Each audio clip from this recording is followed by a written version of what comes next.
So good evening, everybody. Welcome to the Welcome Borough Council Planning Committee meeting of the 12th of June. I'd just like to cover a few points before we get into the main part of the meeting. As you'll see, we have a public address system. It's also videoed. These proceedings will be available on the council website as well. We did have a slight hiatus earlier because the sound system was giving a huge amount of feedback. The engineer has literally just come in at 5 to 7 and has managed to hopefully fix it for us. Could you please ensure your mobile phones are off or on silent? And just to confirm, there is no fire drill planned, so if the alarms do go off, we head out through those doors.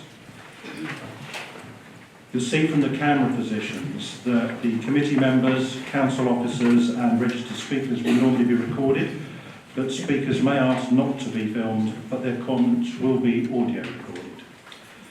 The planning committee consists of 11 elected members, borough councillors. We are supported and advised tonight by a variety of professional officers. On the far right, Callum Wernham, who's the Democratic Services Officer and Clerk to this committee. Next to him, Mary Severin, who is the borough's solicitor, who's here to give us any legal advice and guidance we may need.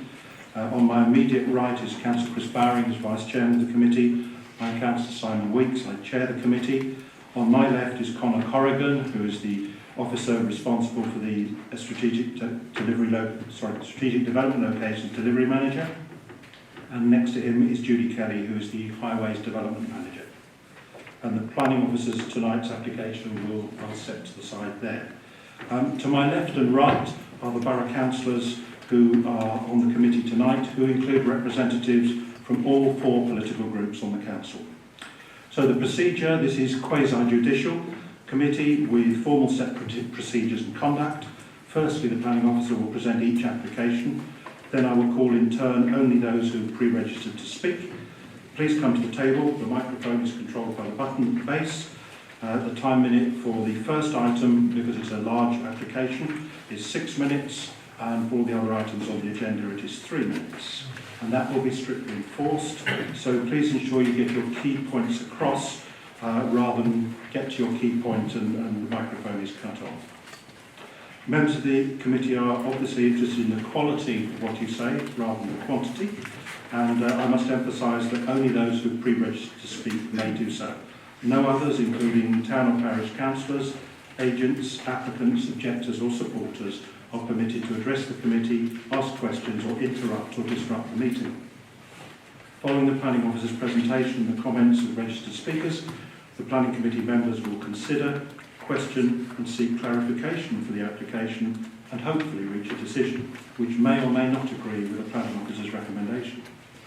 Finally, our reminder as a planning committee, our role is to determine any valid planning application using prevailing local and national planning policies. Our role is not to suggest alterations to schemes, whether they are a good idea, whether they are needed, whether they are too costly, or whether there are alternative uses. So thank you, and now on to the main part of the agenda. And firstly, do we have any apologies?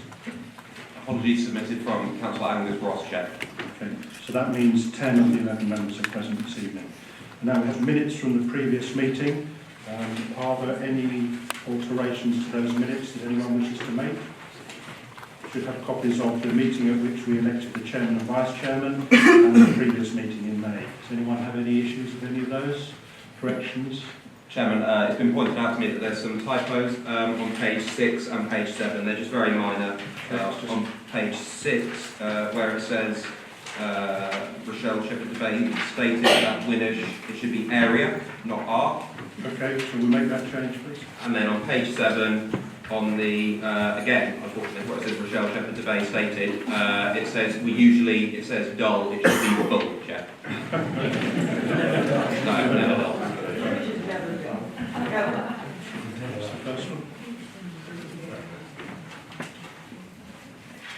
That's the second one. And do we have any declarations of interest? No. And are there any applications to be deferred or withdrawn? There are none.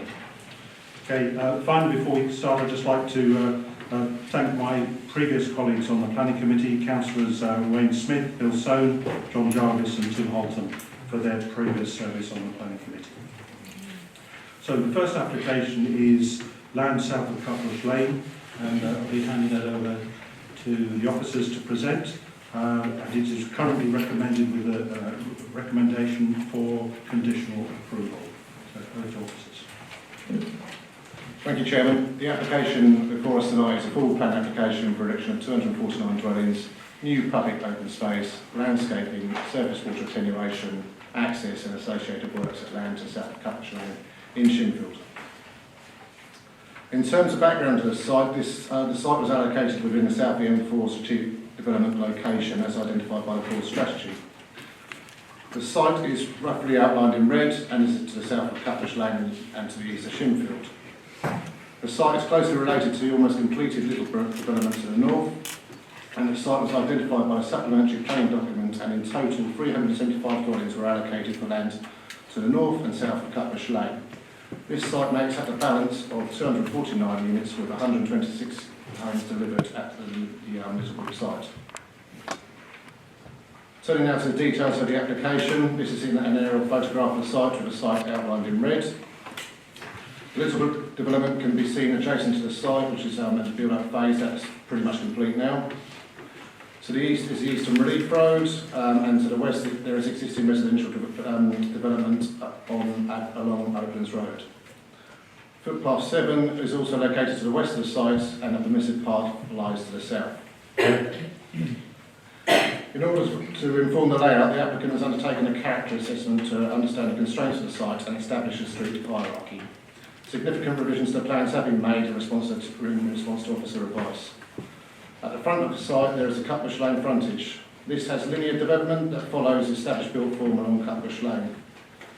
At the eastern edge, linear development is also proposed, which fronts onto the open space. Density here is lower than the rest of the site to respond to the edge of settlement location. Through the centre of the site is a green ribbon. A tree-lined avenue is proposed along here to identify the main spine route.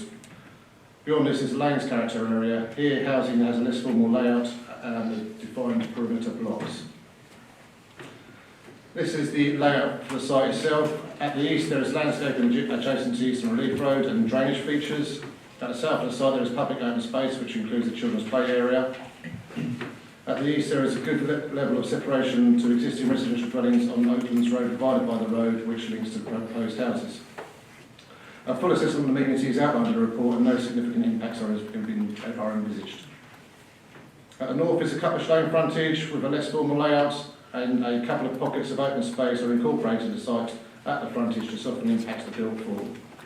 The layout incorporates street trees along the main road, lending to an avenue-style feel.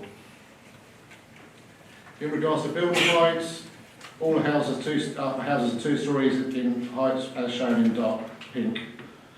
3-storey apartments are also proposed, which are shown light pink within the site. The location of apartments is well considered, situated away from existing residential development. And in regards to density, the proposed density is 27 dwellings per hectare. This is higher towards the centre of the site and reduces towards the edges. This, in combination with the building height strategy, helps limit the impacts of build form on the landscape. In regards to garden depths, all houses meet the 11-metre guidance outlined in the Borough Design Guide. The applicant has revised the layouts to slightly to ensure that all these are met throughout these site layouts. Turning now to access, the site will be primarily accessed from the site's park roundabouts through the Hawthorn Spine Road. The Hawthorn Road was designed to accommodate buses, and this is suitable for the development. Cutbush Lane will also serve as part of access, and this approach has been agreed with highways officers. There's also a new priority junction that will cross Cutbush Lane into the site with a pedestrian crossing, which is here.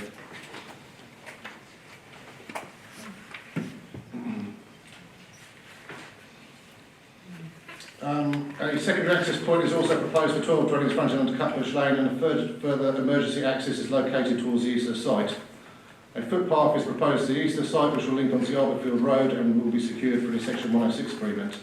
This will provide pedestrian cycle links adjacent to the Relief Road, as currently none exist along that boundary. Upgrades to the west of the site will also be made to footpath 7 and secured through the Section 106 agreement between the site and Oaklands Road. The access strategy has been assessed by highways officers who support the scheme both in terms of site layout and impacts on the wider highway network. In regards to parking, the green colours here on the plan show allocated parking, amber and red denotes unallocated parking, and blue shows visitor parking.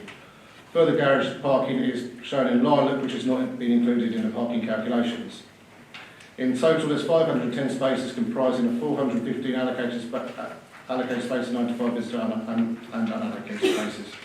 This equates to 2.05 spaces per dwelling. If garages were to be counted as half a space in accordance with our highway guidance, this figure increases to 2.32 spaces per dwelling. Allocated parking is well distributed throughout the site and relates well to the dwelling it intends to serve, and this, the same is true for the visitor and unallocated parking. Final slides take a look at some street scenes and perspectives. These dwellings are proposed to front to Cruppish Lane and well spaced apart to reflect the existing built form, and a range of detailing on these units is provided. This slide shows the eastern edge where density is distinctly lower in regards to the edge of settlement location. This is the green ribbon central character area taken from within the site. The applicant has revised the appearance of the apartments to provide usable balconies and improve the external appearance of these. This is a perspective shot of the Cruppish Lane frontage. There is a good mix of house types here and a mixture of detailing such as tile hanging and render. This is the eastern edge character area overlooking the Suds Pond. A strong landscape approach has been applied in this area in response to officer feedback. In regard to SANG provision, the Ridge SANG has planning permission under Shinfield and West approval for the entire area of around 14.5 hectares. There is sufficient capacity to accommodate houses, and both National England and the Ecology Officer are satisfied with these figures and have agreed the approach. Details with regards to landscaping will be secured through the Section 106 agreement.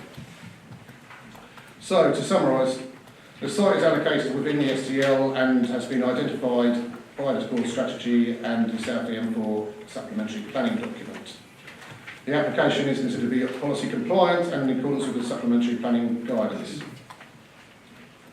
Finishing off with a recommendation, it's a three-tiered recommendation. Recommendation A is to approve the application subject to the completion of the legal agreement and together with the conditions as set out in the report and amended through the members' update. Should a legal agreement not be secured, members are requested to authorise the Head of Development Management to refuse the application to fail to secure the necessary infrastructure and affordable housing within a period as set out in the report. Turning to the members' update, just update in terms of pages 17 and 37 with regards to the heads of terms. They need to replace those that are set out there. On page 56, there's a replacement table just incorporates what units are affordable, gives a breakdown of tenure of those. On page 60, paragraph 40, remove the word around for the separation distance. On page 65, table 2, there's a typo in the parking numbers. The total is 415 allocated spaces and 95 unallocated as set in the presentation.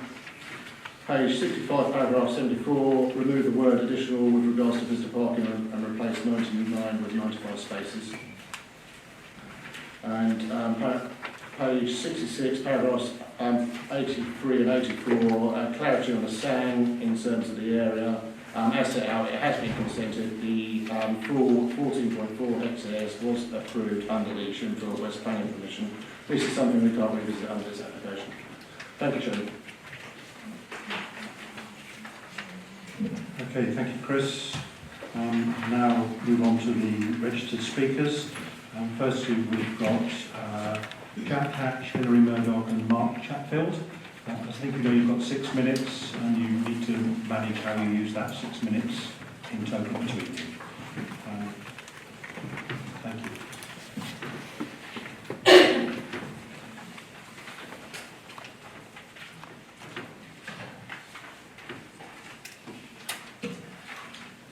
First of all, I'd like to thank the Chair and the Committee for letting me speak tonight and for extending the time allowable for representations. It's a bit of a surprise that we're here tonight because, as we've heard, a lot's changed on this application since we last had an opportunity to consult on it. particularly the sound, which is a bit of a surprise. But nevertheless, there's a lot of objections that you'll see have been listed against this application, and I really don't think that those have been adequately addressed in the comments within the comments against this application. There's a lot of information in this pack about planning guidelines, policies, strategies, spatial frameworks, etc., but they don't really answer the objections that were proposed. I'll give you a few examples. Many of the objections highlight that this site wasn't within the original SDL. It was a reserved site for 2026 onwards. So the infrastructure around the Shinfield was not planned for this site. It was moved forward through executive decision, so yes, it was in the SDL area, yes, but what's been done to provide for this site? I don't think the area around Shinfield is coping in terms of infrastructure in any case. Lots of residents have highlighted the Black Boy J Rotary, in particular, and the traffic around that. This morning there were delays at 7:30 across the New University Bridge, but highways have no concerns about wider traffic in the area. 249 more homes, no concerns about additional traffic. Really? Concerns have also been raised in the objections about the access along Hawthorne. It's a bus route, so it's wide enough. Buses once, twice, maybe peak times. We're talking about 249 more access. It's said that this road is wide and has lots of space at the side. It has lots of space at the eastern side. The houses adjoin it directly on the western side. I don't think this road is safe for that additional housing. You'll also see that residents have questioned whether this development is right for Shinfield. Does it meet Wokingham needs? Apart from there being a block of flats in the middle which stick out like a sore thumb in the area, what are we doing? Are we really just ticking a box, or are we actually providing what the community needs? I haven't got time to go through all the other objections, but there's a lot in this pack. I don't think we could ignore these issues, and we can't just crash on with development in Greenfield just because the government says we have to, and because we're afraid that an appeal might happen. And I really don't think that this application has been supported in what's been reviewed.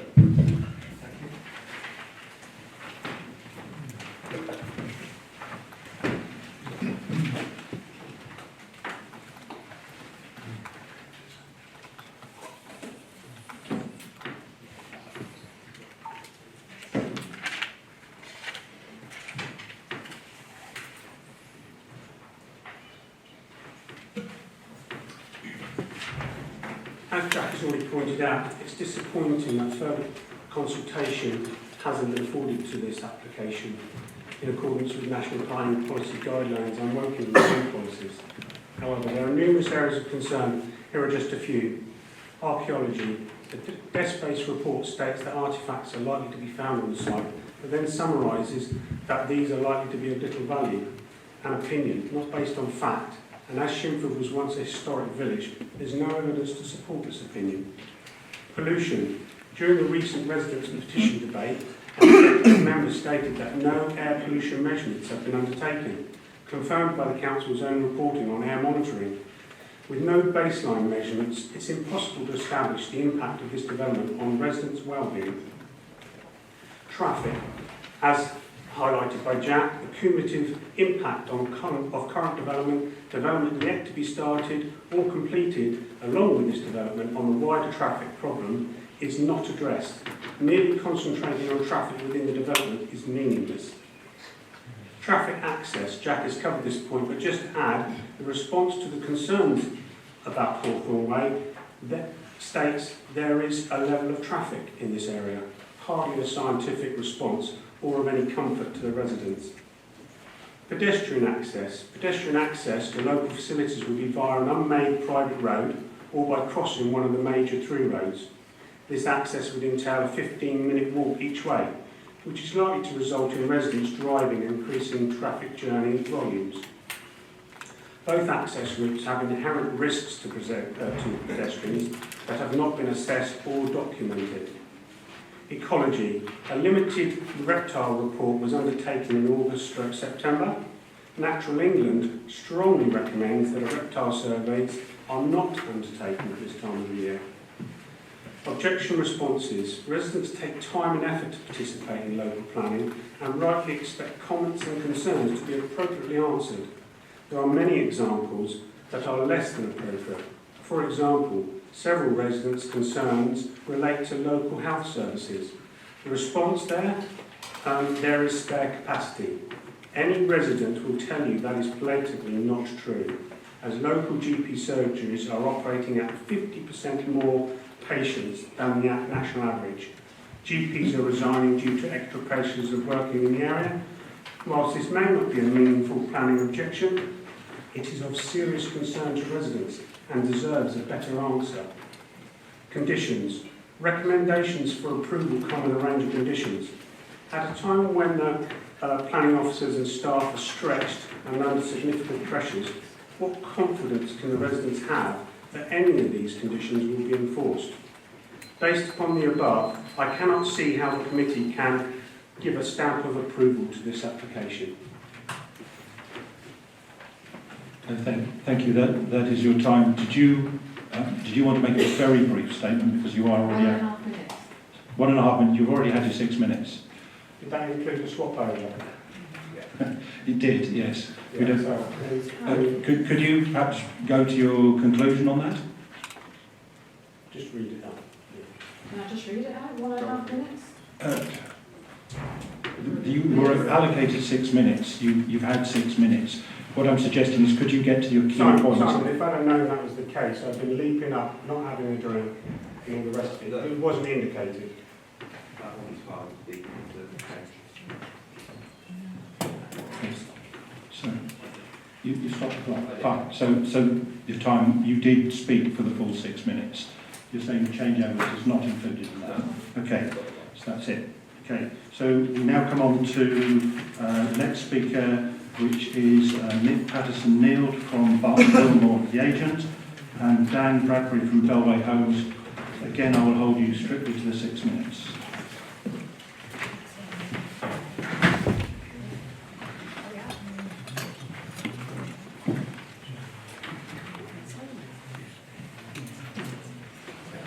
Good evening, Chairman and members. My name is Nick Patterson-Neal, Planning Director at Barton Wilmore, and I speak on behalf of the applicants Bellway Homes and the University of Reading. The principle of new housing on this site was established in 2010 by its location within the south of M4 SDL and confirmed within the development limits of the Managing Development Delivery Local Plan in 2014 and most recently in the Shinfield Neighbourhood Plan in 2017. The Council's core strategy identifies the SDL as a suitable location for the delivery of sustainable and well-designed new development. The south of M4 SDL SPD, as you've heard from the officer, indicates an area to the east of Shinfield that is suitable for residential development, which includes the site before you. Members will recall the site was previously subject to a restriction, which has already been alluded to, which prevented development before 2026. And the July 2017 Executive Committee agreed to lift that restriction and invited the site to come forward to help boost the Council's supply of housing. The planning application was submitted to the Council following pre-application discussions with officers and a public consultation event held in the Shinfield Parish Hall. We've subsequently worked very closely with your planning, highway, landscape and ecology officers following the submission of the application to enable the favourable recommendation before you today. The development, as you've heard, will be served by a primary and secondary access onto Cutbridge Lane, which would then be complemented by an emergency access in the north-east corner. And this access configuration is fully compliant with the Council's highway standards. The impacts of development traffic at local junctions and along the wider highway network has been appraised in considerable detail based on an approach agreed with highway officers that utilises the Council's own strategic transport model, as well as being informed by the results of traffic surveys undertaken by the applicant. This ensures the assessments were undertaken in a comprehensive manner that fully account for the cumulative effects of the planned growth in the area together with the proposed development before you tonight. A number of amendments have been made to the application, including the provision of a T-junction or priority junction as the main access, as Mr. Howe's presentation showed, to allow retention of a greater proportion of the existing hedge along the site boundary along the northern edge of Scottish Lane. Enhancements of the landscape area around the eastern edge has been modified, and a significantly enlarged area of open space close to the entrance of the development, which will create both a sense of arrival in the development and enhance views through the site towards the eastern boundary. The development will provide a range of Section 106 contributions secured by a legal agreement and secure improvements to the Magpie and Parrot roundabout on the Relief Road at its southern end, provision of a new cycle footpath south to improve access to Arbuckle Road and onwards towards Langley and Sang, and a series of key benefits, and these include 35% of the homes as affordable, open space provision, including a children's play area at the southern end of the development, and significantly the delivery of Sang at the Ridge, as you've seen on the slides to the west of Shinfield, and also sports pitch provision to be delivered at the Manor, also to the west. The development will also generate significant community infrastructure levy funding, around £6.5 million, which could be spent on a number of areas of infrastructure, including education, community facilities and healthcare provision. The layout has been shown on a series of slides already to you, and that's been carefully designed to ensure the development will reflect the pattern of existing development in its vicinity. There are no technical objections to the application raised by officers or statutory consultees. The clear benefits of the provision of new homes, including affordable homes, delivery of the Sang, sports pitches and other open space, which in turn benefit from the infrastructure being delivered at the south of N4SDL, weighs substantially in favour of this proposal. So my conclusion to the committee is that this proposal fully accords with the Council's own development plan, which includes the neighbourhood plan for Shinfield. The application comprises a well-designed development, and as such, the officer's recommendation in favour of this proposal is fully supported. Thank you.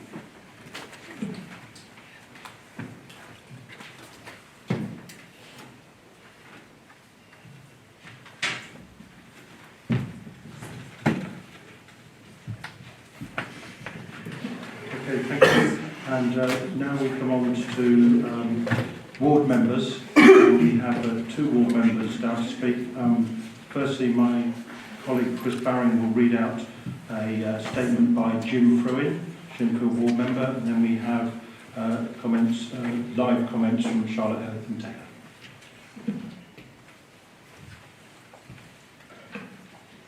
So this is from Councillor Jim Fruin. Firstly, apologies for not being able to attend this planning meeting due to long-standing personal commitment. Thank you to the Chair for allowing this statement. This statement is in three parts. One, bringing forward this application from 2026 and need. Two, Sang. Three, resident wellbeing and prevailing character. The Executive elected to invite early release of this site in July 2017. They were perfectly entitled to do so as long as they could show demonstrable benefit. The benefits claimed were 5-year supply and need. The Council's assessment at this time stated a 5.27-year supply, and officers have subsequently quoted a range of figures between 5.27 and 7.1. Sir John Redwood and both current and previous council leaders have publicly stated over 11 years. Sir John has recently personally written to me, quote, "I have also lobbied the government over its interpretation of the 5 years land supply, as it seems clear to me Wokingham has outstanding permission far in excess of 5 years." Unquote. In a written answer to a member's question, officers state they have never reported below the 5-year threshold. I would respectfully suggest this benefit is not demonstrable. There are currently well over 6,000 residential properties for sale in a 10-mile radius of Shinfield. All developers are offering significant discounts and incentives as the local market stagnates. This is without the significant number of houses approved but not yet built or occupied. I respectfully suggest there is no demonstrable need. The logic behind the original 2026 date was to allow for the impact of planned growth and infrastructure to bed in and be evaluated. By bringing this site forwards, this evaluation of community impact and infrastructure needs cannot be undertaken. Without this subjective assessment, there are increased risks to the residents and community. This application is now associating with the Ridge Sang. The annual monitoring report, February 2017, clearly states no spare capacity exists in this Sang. Add to this the existing Langley Mead Sang being unusable for large periods, and the Sang calculations associated with this application are at best questionable. All current Sang provision is west of Shinfield and none in the east near to this application. Natural England guidelines state that unless SANG is within 400 metres, then residents are likely to drive. Access would be by crossing a major through route and through residential estates. The additional traffic does not appear to have been included in the analysis of this proposal. I respectfully suggest this adds up to a questionable SANG provision. During the debate on the Shenfield residents' petition relating to this development, the executive member stated that no air pollution monitoring had taken place for this site. This is confirmed in WBC air quality strategy reporting that shows this is not a monitored area. Without a baseline pollution measure, can the risk to residents' well-being be appropriately assessed? There are examples of residents' planning applications being challenged on prevailing character and in keeping grounds. Officers recently confirmed prevailing character is based on an area within 50 to 60 metres of an application. The proposed design is therefore not in keeping with prevailing character, as there are no 3-storey properties or linked terrace houses in this area. There have been a large number of meaningful resident objections based on research data and precedent. Many do not appear to have been appropriately answered within the recommendation. If we ask residents and other interested parties to comment on applications, I strongly believe we should at least appropriately answer these comments before considering any approval. I respectfully ask the committee to carefully consider all of these points before coming to any decision tonight. Okay, thank you. Charlotte Haytham-Taylor, you have 2 minutes, 30 seconds left.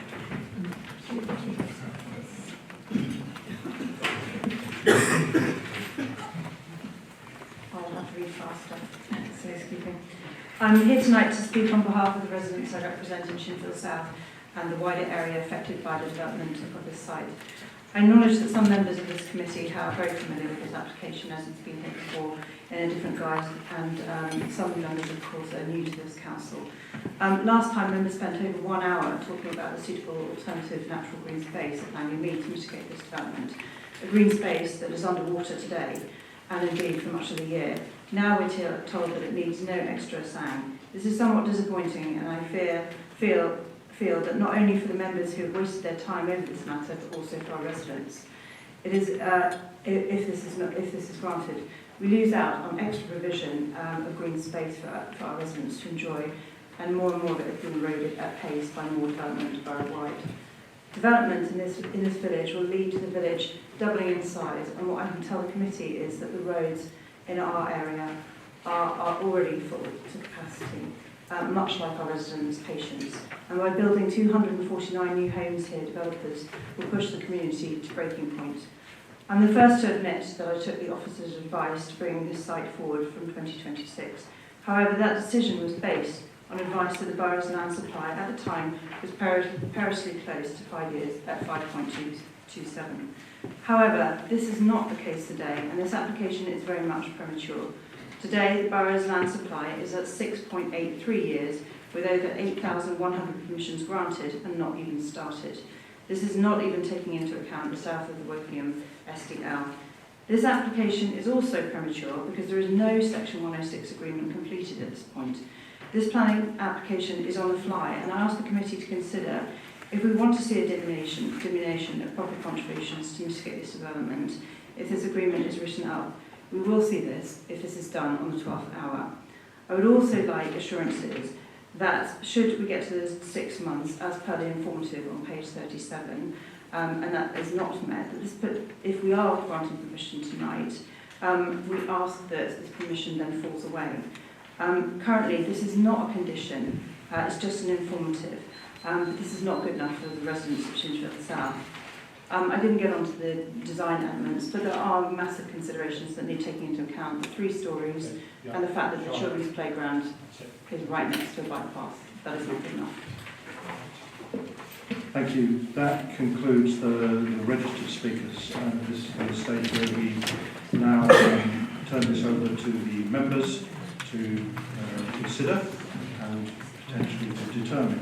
I would just like to draw everybody's attention to the fact that really all the members present attended an extremely wet site visit last Friday morning. Hopefully all dried out by now because it rained throughout the morning on all our site visits. So they were able to see the site and obviously the surrounding immediate character of the immediate surrounding area. So I throw this open that we don't have a ward member. Normally we go to the ward member first if there's a ward member serving on the committee, but there isn't. And the first person showing is Pauline Jorgensen. Thank you very much, Chairman. My major concern with this development is about the infrastructure. I know these roads quite well, and they're significantly queued up in the mornings, both at peak and in the evenings as well. What I'd like to do is understand a bit more about traffic modelling. I'd like to understand what modelling is being done outside the junction on the overbridge, which I believe is already queued. The traffic also queues at the Black Boy roundabout, it also queues at the Simpson Hill roundabout, and it also queues on the A39M. All of the traffic from this development will be going onto the M4. If it doesn't go that way, it goes up to junction 11. That's also queues back to Shinfield. I'd like to understand what traffic modelling is being done on the wider network, and also whether we've got confidence in the figures that have been presented. Well, we'll take that first. Julie, are you going to answer that? I think it will be useful if you to just reconfirm the extent and range in which we consider traffic is not very much at this location. I think it might surprise people how far away we look at. So in terms of scoping the transport assessment for this application, we would have started off with looking at the strategic transport model. So we would have come up with the developer would have come up with a brief of number of dwellings, access points, etc., etc. We would have given that to our consultants on the transport modelling team. They run that through our strategic transport model, which looks ahead to future years 2019 and 2026. It's a broad strategic model, so what that tells us is which areas around the network are of concern, which are looking like our hotspots, either in 2019 or 2026. We then agree a study area for the transport assessment, so we say these 5 junctions look like they might be problematic. We need those assessed in more detail. The junctions will be assessed using industry standard tools. Junctions 9 is the software that's commonly used, and it's a signalised junction such as Blackboard roundabout. It's Linsig model that's used, and that looks into a lot more detail in terms of excuse me, traffic survey data, turning flows, geometric sort of layout of the junction and so on, and it'll come up with results. It'll tell you what delay there's anticipated to be, what queues might be forming in future years, and the ratio of flow to capacity. And if that ratio of flow to capacity gets around 25 or 85%, then that's the sort of threshold of like a problem. So of the 5 junctions that were looked at, the only one that's causing sort of significant concern as a result of these specific development proposals, because they do look at 2026 without the development and 2026 with the development, and then they compare what difference this development is actually making, bearing in mind that the traffic from this development will be spread out along the network, turning left or right or over the site and so on, filters out across the whole network. So the only one that was of concern to highways officers was the Eastern Relief Road, Arborfield Road roundabout, which the developers come up with an improvement mitigation scheme for. Did you want to see that? Would you mind if I just ask a question? Sorry? Would you like me to just ask for clarification? On this particular point? Yeah. Go ahead. Thank you. I've had a look at the traffic modelling data separately, and the junctions I saw modelled were the Black Boy, the Overbridge, Cutbush Lane Junction, Brookers Hill, and I noticed that this roundabout is the one that's been improved. What I wanted to know was what modelling was done across the wider network, because I think the impact of extra development in this borough is now getting to the point where it's causing a problem across much straightforward network all the way to the M4.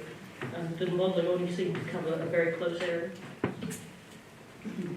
So the strategic model looks at the entire borough and also goes into Bracknell, Oxfordshire, Reading and so on, so it's very, very wide ranging.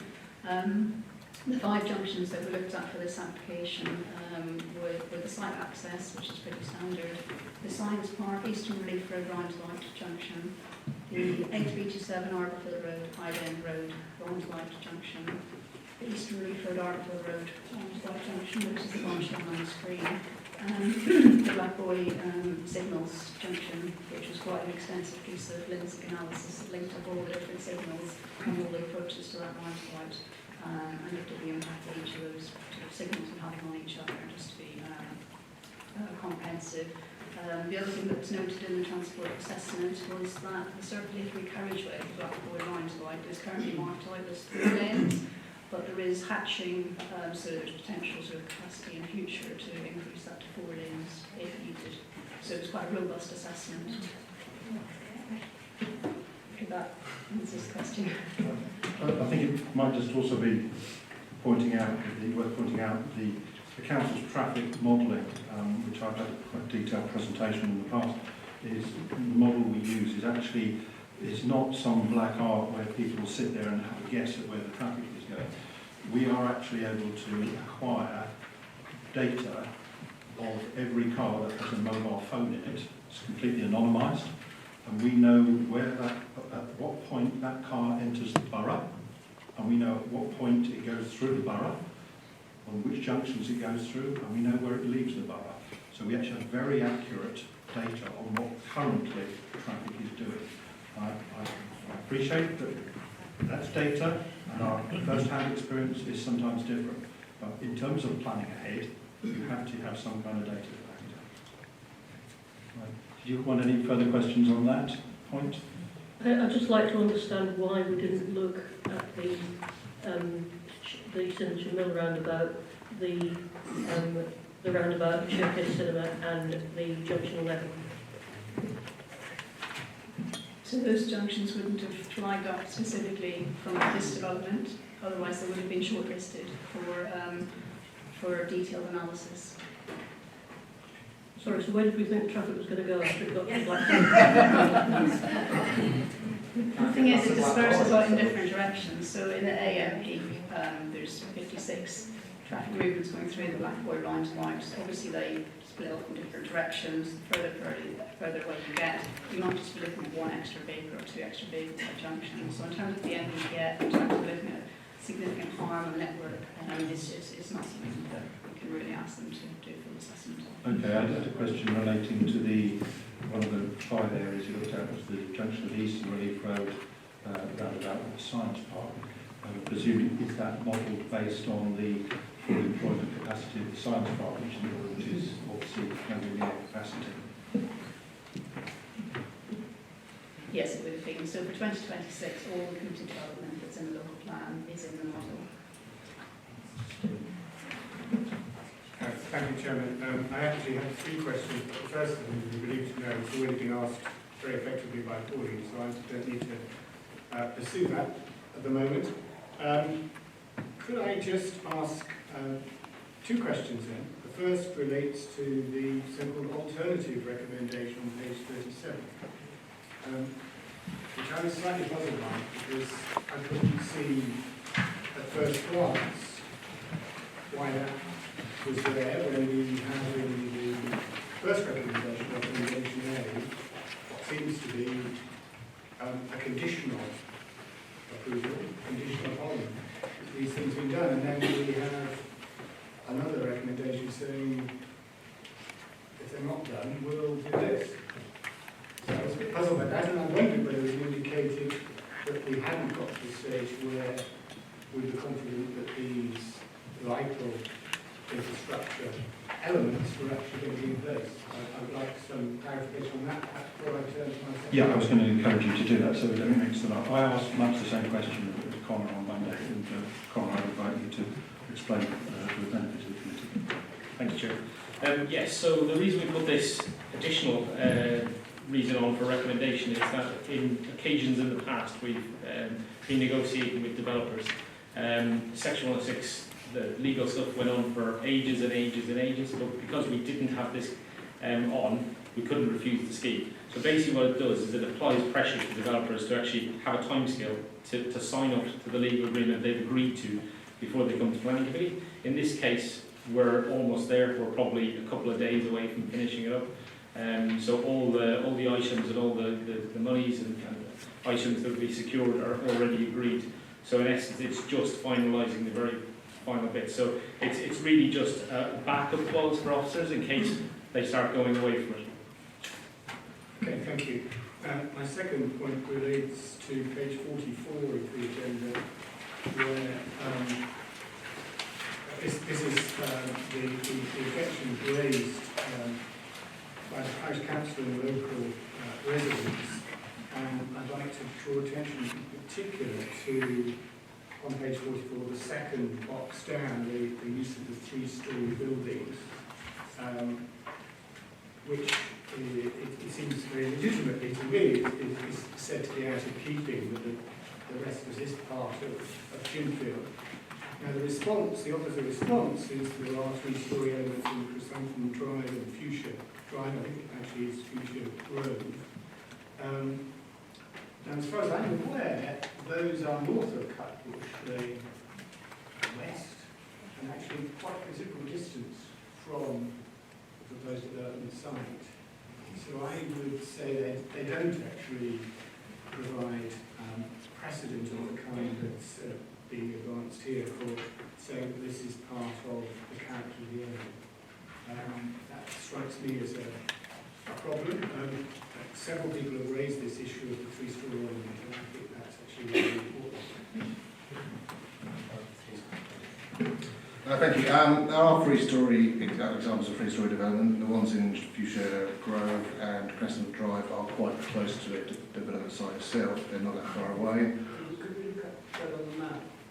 Just to be sure that's correct. What in terms of? Where not within It's on the map. They're not within 60 metres. I haven't got the plan of the wider area. No. Oh, I have. They're located just further, pretty stitched, somewhere around there. Not exactly where that points to, but yeah. Top end. Top end and across the way. Right at the top end. And in the centre of that development site itself, that's three story house. No, right at the top end. And Very three-storey right. houses. Sorry, please not any interruptions. Please, we listen to you as speakers. Get the right time now. The voice, correct. Please. Notwithstanding any of that, anyway, all the development sites for the SDLs, we've had three-storey elements within those sites, makes good use of land, helps with housing delivery, ultimately helps with housing numbers and encroachment into the countryside, which are many of the arguments we talk about tonight. The apartments are located well within the centre of the site. They are screened with houses, two-storey development on either side, and they are being well located in terms of sort of mitigating against the impact of the development on other sites on the surrounding area. It is normal, is it not, that where three-storey is included in a larger scale development, it is away from the edges of that development and away from the countryside, so you don't have a countryside that will be followed by a three-storey building. In essence, it's graduated. Yeah, that's correct, and also we're looking to provide apartments for smaller units, for 1- to 2-bedroom apartments as well. So we've got a mixture of range of houses. Michelle? I do want the same question that a few people have asked me in comments. Why is the affordable homes why are the affordable home units concentrated in one area rather than spread throughout? I also have a question about parking for the flats. You know, my parking bin. I agree with the fact that they are providing a decent number of things, but the difference between the parking for the affordable flats versus the parking for the full-price flats, I'd like to know who knows. And next, I have a question about climate change.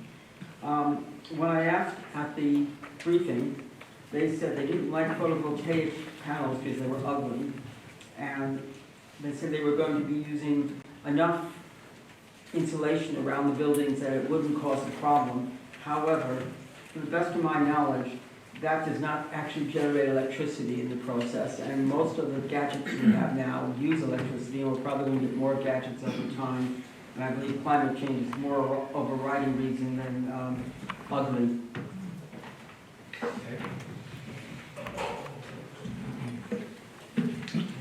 In terms of affordable units, it's our preference, and it's the preference of the providers of those units, to cluster them together because it helps with management. It's at their request that the units are clustered close together rather than pepper potted throughout the site. In terms of the climate change question, We look for a fabric first approach for the houses because it's the best way of securing that throughout the lifetime of the home. You can put solar panels on in 10 years' time, they might break down, people might not replace them. People also got to maintain them, clean them, etc. They are as straightforward to maintain as they appear. A fabric first approach ensures that the carbon savings are secured within the building fabric itself rather than relying on a bolt-on. Could you just cover the issue about the parking standards applied to affordable and private houses? Or somebody will address that? Just having a look at the parking calculator. There's a mixture, so there are the majority of the flats don't have any allocated parking. Whether they're affordable or private. There's a few for private flats that do have some allocated, so it does vary from society. How many Allocated for flats, yes. How many spaces actually are for the affordable flats? How many spaces are there actually for the affordable flats versus the full price flats per flat? I think the key thing is, as you know, Michelle, we have a parking standard. Hear me out. We have a parking standard, and this scheme exceeds that parking standard. We can't start creating non-statutory ways of allocating parking and coming up with numbers out of thin air. The way to do that is through a policy change. What I want to know is how many actually are there for the affordable flats total, I'm not asking per flat, and how many are there for the unaffordable flats based on that and compared to the number of flats and the difference between the two.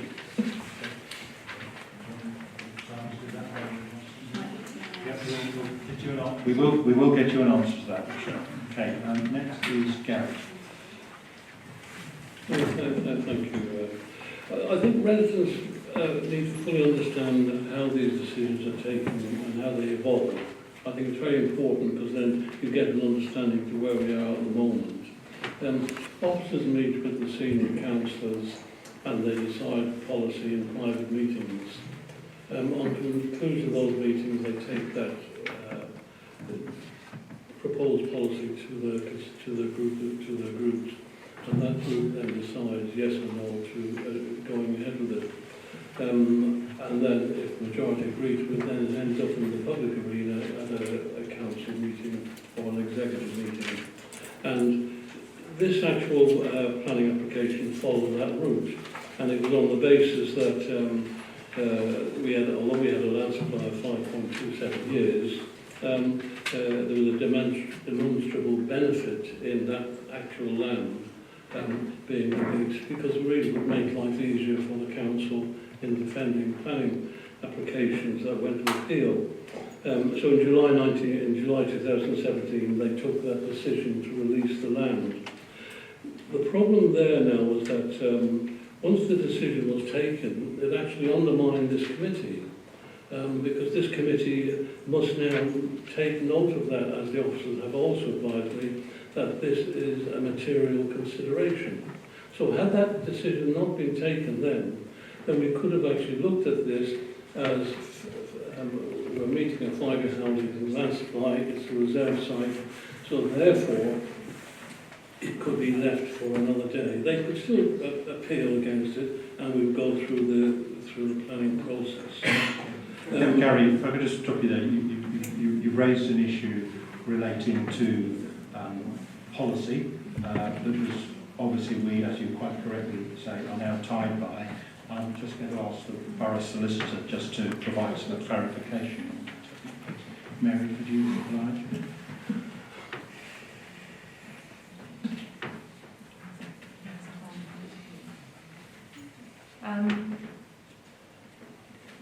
This has already been asked, as you know, Councillor Cowell, and I think you've had an email from Connor to explain actually what the result of that executive decision was. The executive decision was purely to release this land into the housing supply that we have. But the planning committee is not bound particularly to make a decision by that executive decision.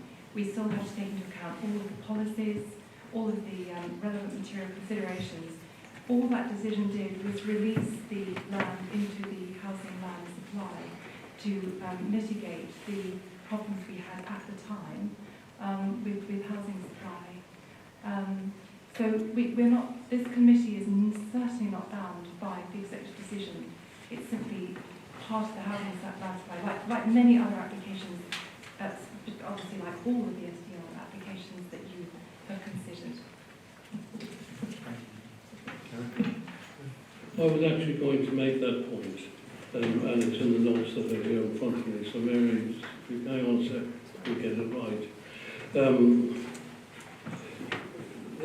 The problem I had is that the decision was taken at that point in time when we had a land supply that met our legal demand. It could be challenged at an appeal, of course.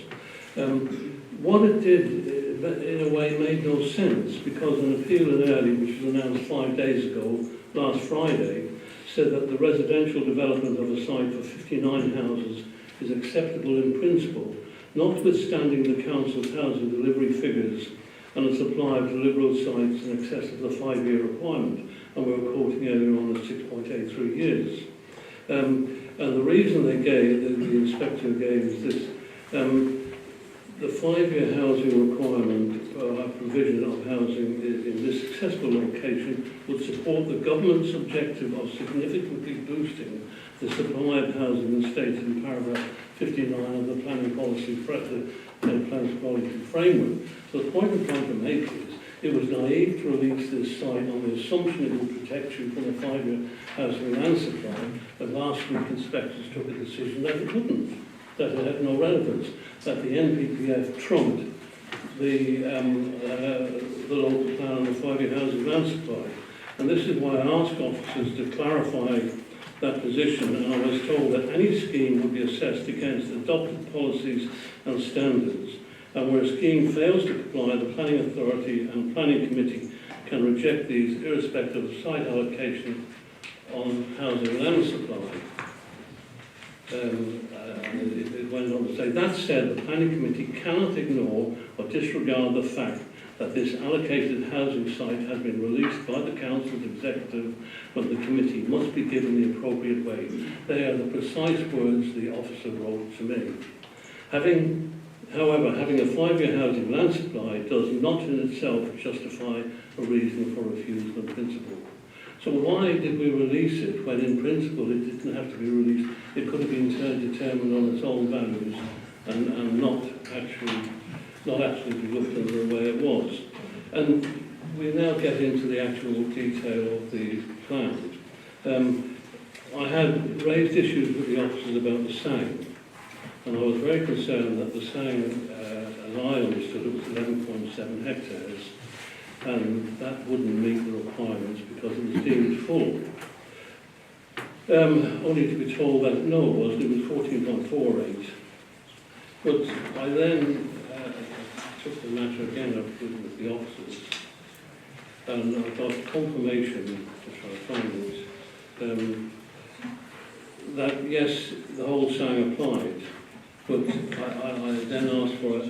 I got a letter from, I asked them to get a letter, I'll have it in a second, from Natural England. And to me it's quite clear that this is not quite the case. Natural England say on an undated letter, in principle Natural England are not opposed to the use of the potential SANGs at the ridge, as outlined in the Strategic Green Space Strategy June 2014. And the reason I say this, they say the 14.odd hectares has been approved, but in 2014 the SANG has written in all our documents in our annual monitoring report for the 2 previous years shows that it's 11.71. So if Natural England are referring to a document that dates back to this period, we're referring to 11.71, not to 14.4. And they had concern about the fencing, the SANG boundary, and the car parking. Now they said it's unclear if the amount of car parking at the ridge satisfies the requirement for 1 space per hectare of SANG. Well, it clearly doesn't, because the SANG's car parking is 11 spaces, and 11 spaces fits 11 hectares. If it's going to be 14 or 15 hectares, then the SANG that extra 3 hectares were not taken into SANG for consideration, although the officers would suggest that it does. And then they go on to talk about more about fencing and the boundary. To get to the SANG from in a car, it's a very, very long way. You've got to come out of the site, probably across down to Church Lane, I think it is, and all the way down to the bottom, and then you pop into the car park. If you want to come from the other side of it, you've got no way into it except crossing a main road and walking for some considerable distance to get there. And I'm quite convinced that if the SANG standards are set by National England, it's not meeting all of these, so I'm not convinced it's accurate. 3-storey buildings are an issue, as are single access from 249 houses into a highway network. And for the moment, that's all I'd like to say, but I'm very, very disconcerted with the cavalier information I get from people when, by doing a bit of research, it proves to me that it's not true at all. I think, Gary, if I might provide some clarification, when the SANG, or the Ridge SANG, was originally approved, it is approved, it was subdivided, because most of it, not all of it, was used until needed to start with. So when people refer to the SANG as being 11, whatever the figure was, that's because the remaining 3 or 4 hectares were fenced off, and that is now changed to bring all of the SANG into use, which creates obviously additional capacity. But the point here is, a SANG can be 2 hectares or more, and I'm quite convinced that if I brought a planning application to this council for 2 hectares of SANG, I couldn't make it into 10 hectares the next day and just say, oh, you don't need planning permission for that. And all I'm saying is there's no reference in any of these documents. Gary, the original SANG SANG was 14 point whatever it was hectares. That was what was approved some time ago. I would disagree with that. Well, in that case, are you saying that SANG doesn't have planning permission? I'm saying that, as was explained to us by the developers, that the SANG was set out to meet the requirements of a SANG, i.e. footpaths, walkways, etc., etc., etc., but it only considered 11 hectares, and that extra bit of land was there to be developed. It was not developed. The SANG was designed with both pieces of land in mind and approved in 2014 by the Shinfield West Planning Commission. The residual land to the south, which is the extra area to get it up to 14.48 hectares, was designed comprehensively with the existing SANG suite to make sure that everything linked in, so part of the circular parts were made and everything was brought together. So in that regard, the saying it is acceptable is something we can't revisit here. Okay. All right. Before you must make a final point here. I agree with what you're trying to say. The actual amount of SANG that was approved fitted the 11 car parking spaces, which is for 11 hectares. The extra bit of SANG was available, and the developers did say that it was available, and not that, and that it could have been used, but it had to evolve into Natural England standards. So it hadn't done that. It hadn't done that, and it hadn't done that. And I think the information is wrong. There are several points in detail, as Gary alludes to, that we can address through a Section 106 agreement, and these are details that would normally go through that process, or indeed a planning condition process. But we're superior for the Section 106 agreement to ensure that naturally we are entirely satisfied with the layout of the SANG. But in terms of quantum for the proposed houses, the SANG is acceptable. Right. Now, just before we move on to the next speaker, do you have an answer on the issue about parking for affordable housing? Yeah, slightly long-winded sort of answer. I suppose the first thing to say is that I've counted it for you in terms of looking at the courtyards for those 4 flat blocks, but that wouldn't be sole parking to serve those flat blocks because there will be unallocated and visitor parking on the streets nearby as well. So if we were just looking at the blocks of flats, The private block of flats has got 14 allocated spaces plus one unallocated plus one visitor.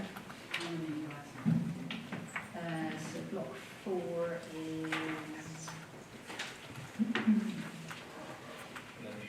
11.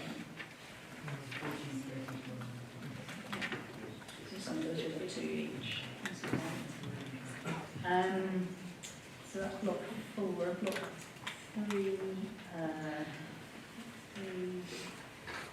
So within the parking immediately associated with the building, there's 18 allocated. They're just shown on the plan as to B3, as in block 3 parking, specifically for the residents.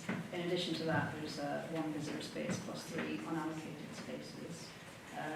And so that's affordable in that block of flats. Block 2, similarly, it's affordable, and there's 9 spaces that are allocated in terms of either numbered or B2 for block 2, plus 3 visitor, plus 3 unallocated. And for block 1, it's 9 allocated, 3 visitor, 12 unallocated. So quite a lot of numbers there. Right, now next speaker, Carl Duran. Carl. Thanks, Chair. I have been, this is the third time I've been to the planning committee preparing for this particular application, so I don't have 2 questions. I have 20, but I realise that we want to go to bed tonight at some point, so I'm going to cut them down and try. I'll try a couple now, and we can go around the table again, and I'll come back and ask a few more, but I don't want to take up all the time. And just for your info, Chair, some of these questions I asked by email to Chris in February, so I kind of know the answers to these questions, but I think it's good to get it out so we can hear it. So if he can't remember or hasn't got it written down, I've got the answers, which might make it easier. So firstly, what was the forecast number of houses to be built in the south of M4 SDL, and is this 249 included in that total?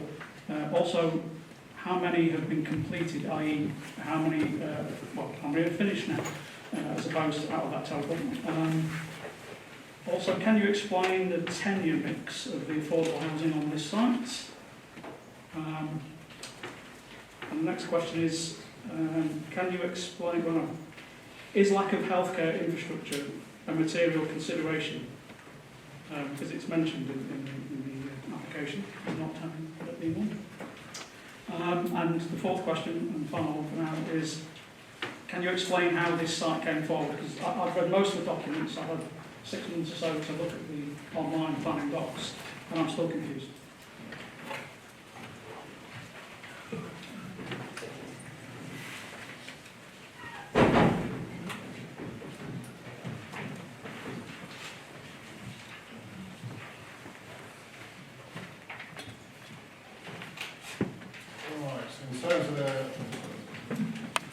In terms of the total number of houses in the SDL, this illustrates it.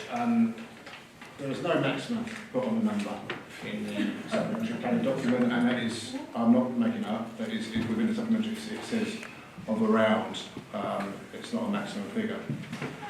Originally it was envisaged 2,500 homes were to be delivered in the South M4 SDL. In total, to date, we have 2,790 that have been permitted, and if we add the cut-push scheme to this, the total will go up to 3,039. The majority of these additional houses were as a result of the Shinfield West appeal. There's a significant number more houses approved there than was envisaged, but in terms of this land and this site itself, it was always envisaged that this would be a part of the SDL. It was an allocated site when the supplementary planning document was published. There's also one site that came forward, which is land at Parklands, which is in SDL for 55 toilets. I put on this table for clarity. That was approved at appeal, but this is subject to a judicial review, so we're unsure what the outcome of that will be at this stage. Just trying to go through the mix. Other questions? Sorry? How many have been completed? Yeah. I think you asked about healthcare. I mean, in my report, all I stated within the report, and it may have not been read or it may not have been written as best it could, but I understand the issues surrounding GP access, etc. The surgery in Shinfield has capacity for additional GPs. We ourselves, as a council, are going to provide those GPs ourselves. That's something the primary care trust needs to provide, so we have no control over that. And sorry, can you just to point out that I actually had a letter in the last week or so when we raised this whole point, because this is also a matter of interest in other parts of the borough, close to where Gary and I represent. And I have in writing from the Chief Executive of the CCG that the Shinfield surgery is operating at half capacity. So whilst the building is there, clearly in order to bring that extra capacity, they would need to employ more GPs.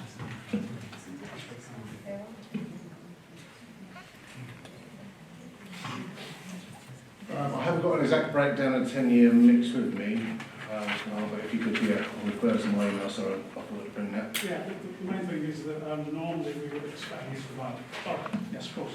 Normally we would expect in the affordable SPD to have, supplementary planning document, to have a 70%, 30% mix, with social rent being 70% and shared ownership 30%. And what's happening here is it's pretty much a 50-50 split, slightly in favour of the affordable shared ownership, in return for a £250,000 payment.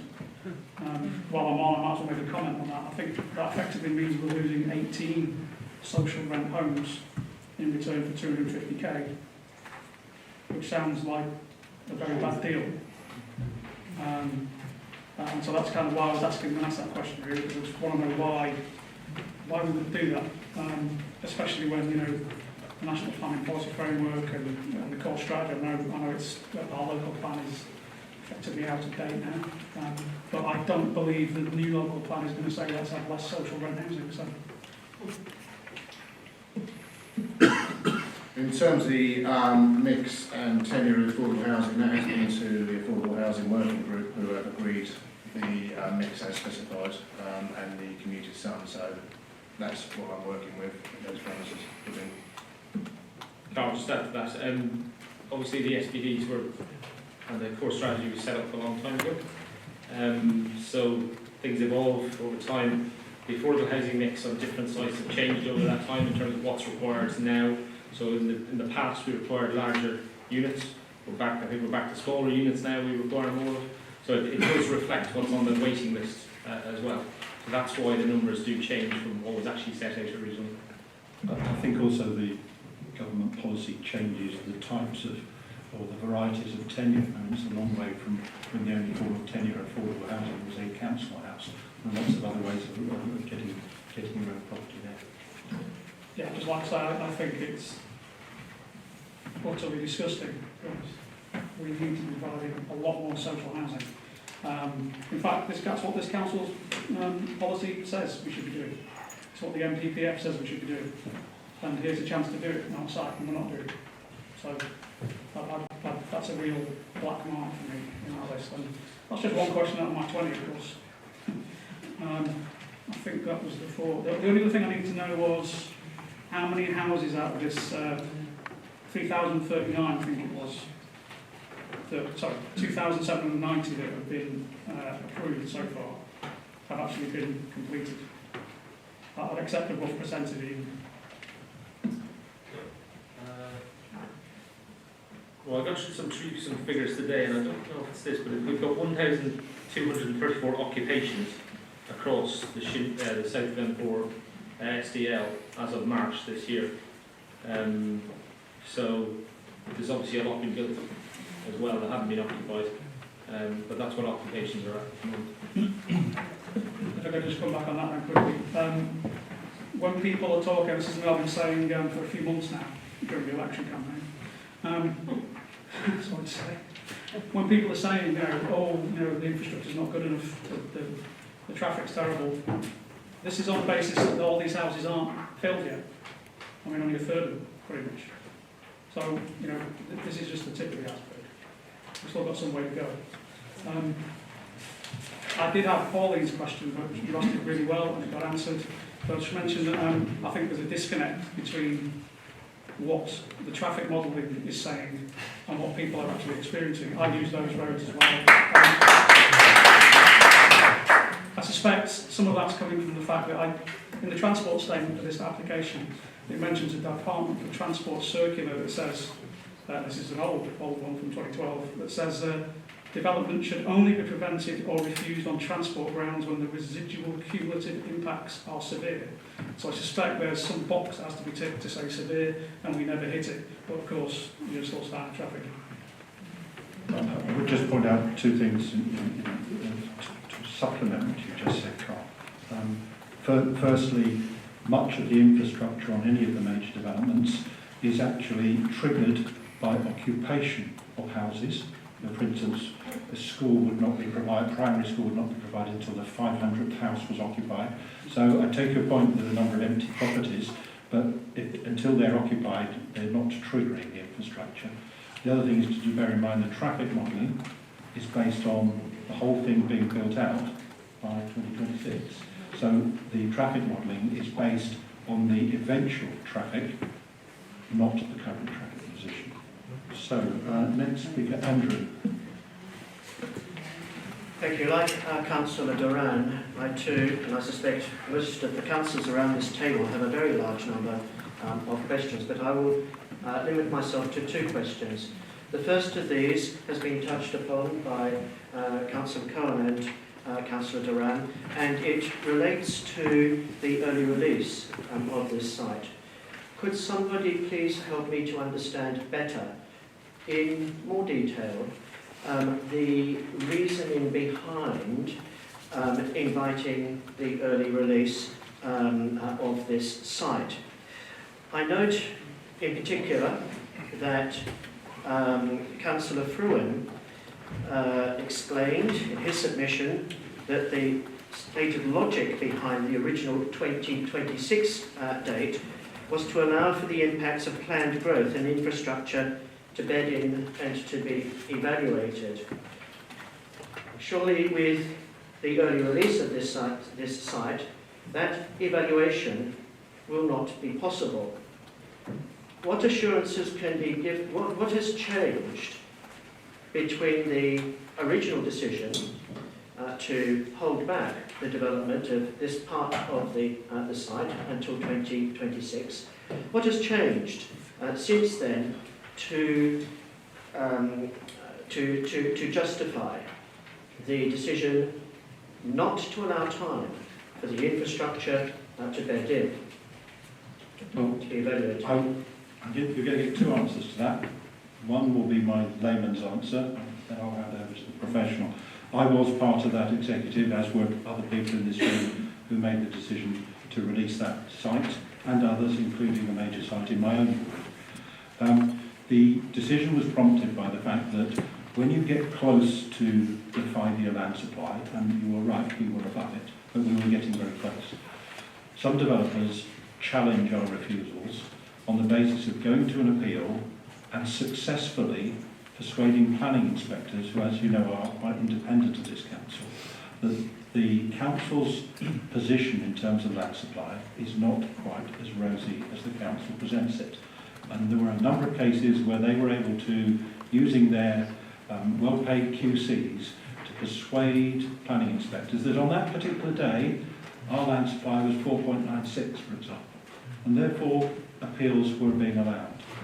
And a basic premise of what this council's tried to do is we consulted all residents back in, I think it's 2005, 2006, and said, the government, like it or not, requires us to deliver 12,500 houses. How do you want us to do it? And the chosen method, which was supported by the majority of residents at that time, was that we create the strategic development locations. And those strategic development locations are where we wanted proper, planned development with the right infrastructure. As soon as we start losing appeals, speculative developers will start putting planning applications in highly unsuitable sites, well away from existing centres of population, on the basis that some of them they will get. And I've certainly had that with a company that will remain nameless that's been targeting the south of the borough with major applications recently. So the reason we chose to release that, and I point out of the executive, 2 of the members of the executive were representatives of Shinfield. They released that land in order to try and ensure that we could demonstrate land supply and keep control of the planning system within the council, rather than having it done to us by planning inspectors. That's my layman interpretation. Connor, and then I'll come over to you straight away after. Yeah, so just as a point of clarity, the restriction wasn't actually originally imposed by WEC. At the Shinfield West appeal, which was the kind of first application for major housing in this borough, which promoted, I think it was about 11 or 1200 houses on another part of the SDL, which was originally allocated for about 750. So as part of the planning and the appeal to the planning inspectors, the University of Reading actually self-imposed that condition on themselves to swing that with the inspector, in essence. So what happened is they said, well, we won't bring forward the site we're discussing today before 2026 because we want these houses to be granted. The legal agreement at that time stated that it was up to the council to bring forward that if it needed in advance of that date. So I think Simon's pretty plainly put why the council decided it was important to bring forward the reserved sites. So this site was always in our SPD, it was always there to be brought forward, and it was intended to be brought forward before 2026, except for the university did this legal agreement with themselves basically, and the planning inspectors. So it was always considered a suitable site for development. Where we are at now is obviously it was brought forward earlier than we thought it would be at 2026. As planning officers and highway officers, what we need to do is we need to assess the policies that, so even if you don't have a housing land supply, you still have to assess the policies and guidance that put in place by the council. So whether it be design standards, highway standards, if a development is considered to be sustainable, so this site would be because we obviously allocated it originally, as officers we have to say it's acceptable. So the highways team, we've looked at it, we've all said it's acceptable. So the reason it's actually been brought forward was to try and help the borough to stop having these speculative applications that we ended up going to appeal on sites that weren't suitable. This site has always been shown as suitable by the council as part of our core strategy, our adopted core strategy. So I think you just need to bear that in mind when we look at this. It may be coming forward early, and that the highway modelling, and as we've discussed, and everything is tested at 2026 when all the houses are in.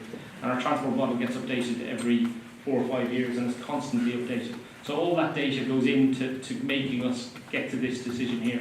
If we found that this site wasn't in accordance with policies, it wouldn't matter if we didn't have a housing land supply, we would look to refuse it. So that's the position we're in today. Hopefully that's clear. I will just give you just one example of why the borough tries to keep control of the planning system.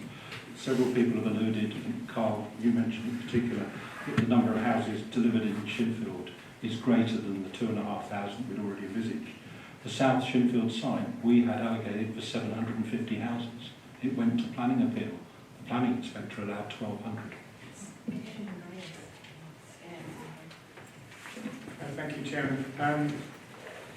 I think it's pretty obvious the committee is not very happy with this application, but I think it's also, I think as a result of all the questions that have been asked, also pretty obvious that our room for manoeuvre is very limited. Principle of development has regrettably been established. So it really is incumbent on us as a committee, if we really don't want this application received, we feel there's a problem with it, to identify what specifically that problem is that we can put forward as a legitimate reason for refusal. At the moment, and I'd be very happy to hear the views of others, at the moment, my view is the only one in planning grounds where we have scope for a difference of opinion is on the whether this is could be said to be within the prevailing character of the existing pattern of existing development. And my feeling is here we have a case to say the 3-storey element is out of keeping with the regrading character of the existing development. And that, and I look to other colleagues to see what their views are on this, and whether they think there are other issues that could be pursued. But to me, that seems, after all our discussion, to be the one where there is the greatest scope for a difference of interpretation between the property members, which will not put the council in real difficulties. Okay, thank you for that, Stephen. Before we take that to further consideration, there are a couple of members who wanted to speak and haven't yet. Malcolm Richards, and if there's no one else, then we'll come back to you, Carl and Pauline. But we do need to make some progress on this. Yes, I had several questions as well, but many of them have been answered already, at least partly answered by previous questions answers. I'd like to hop about a little bit on different areas of it. Yes, this land was originally allocated on the basis of need for housing and development, but obviously up to 2026. And a couple of years ago, we were quite vulnerable, having evidence of the 5-year land supply. But we're not that vulnerable anymore. In fact, I understand at the moment we have something like 7 years worth of 7 years worth of 5 years. It's quite large. But in fact, if you count the number of approvals we've given, it's actually several thousand more than that already. So the availability of the land to meet demand seems to be excessive to the demand. The demand doesn't seem to exist at the moment, so in terms of timing, it seems a bit premature. If I then go to another aspect, whether it's premature or not, if and when this area is built, 250 houses or 249 houses will create a lot of traffic on the road, and that will cause congestion. It is already quite crowded around there and sticking jams. I've driven through that area many times, and I have lots of friends who go through there, and they always complain about the number of jams, particularly up and around the M4 and related areas. So adding another 250 now, which doesn't seem to have the demand that is expected, would not be a great idea. The other questions are more to do with the layout of the site itself. A couple of questions on that, so going back to the layout. That one. Yes, the layout itself seems fairly reasonable. It looks all right within the site, but there's only one road coming out of it, isn't there? So 250 houses, there's almost certain to be 2 cars per house or more. That's about 500 vehicles.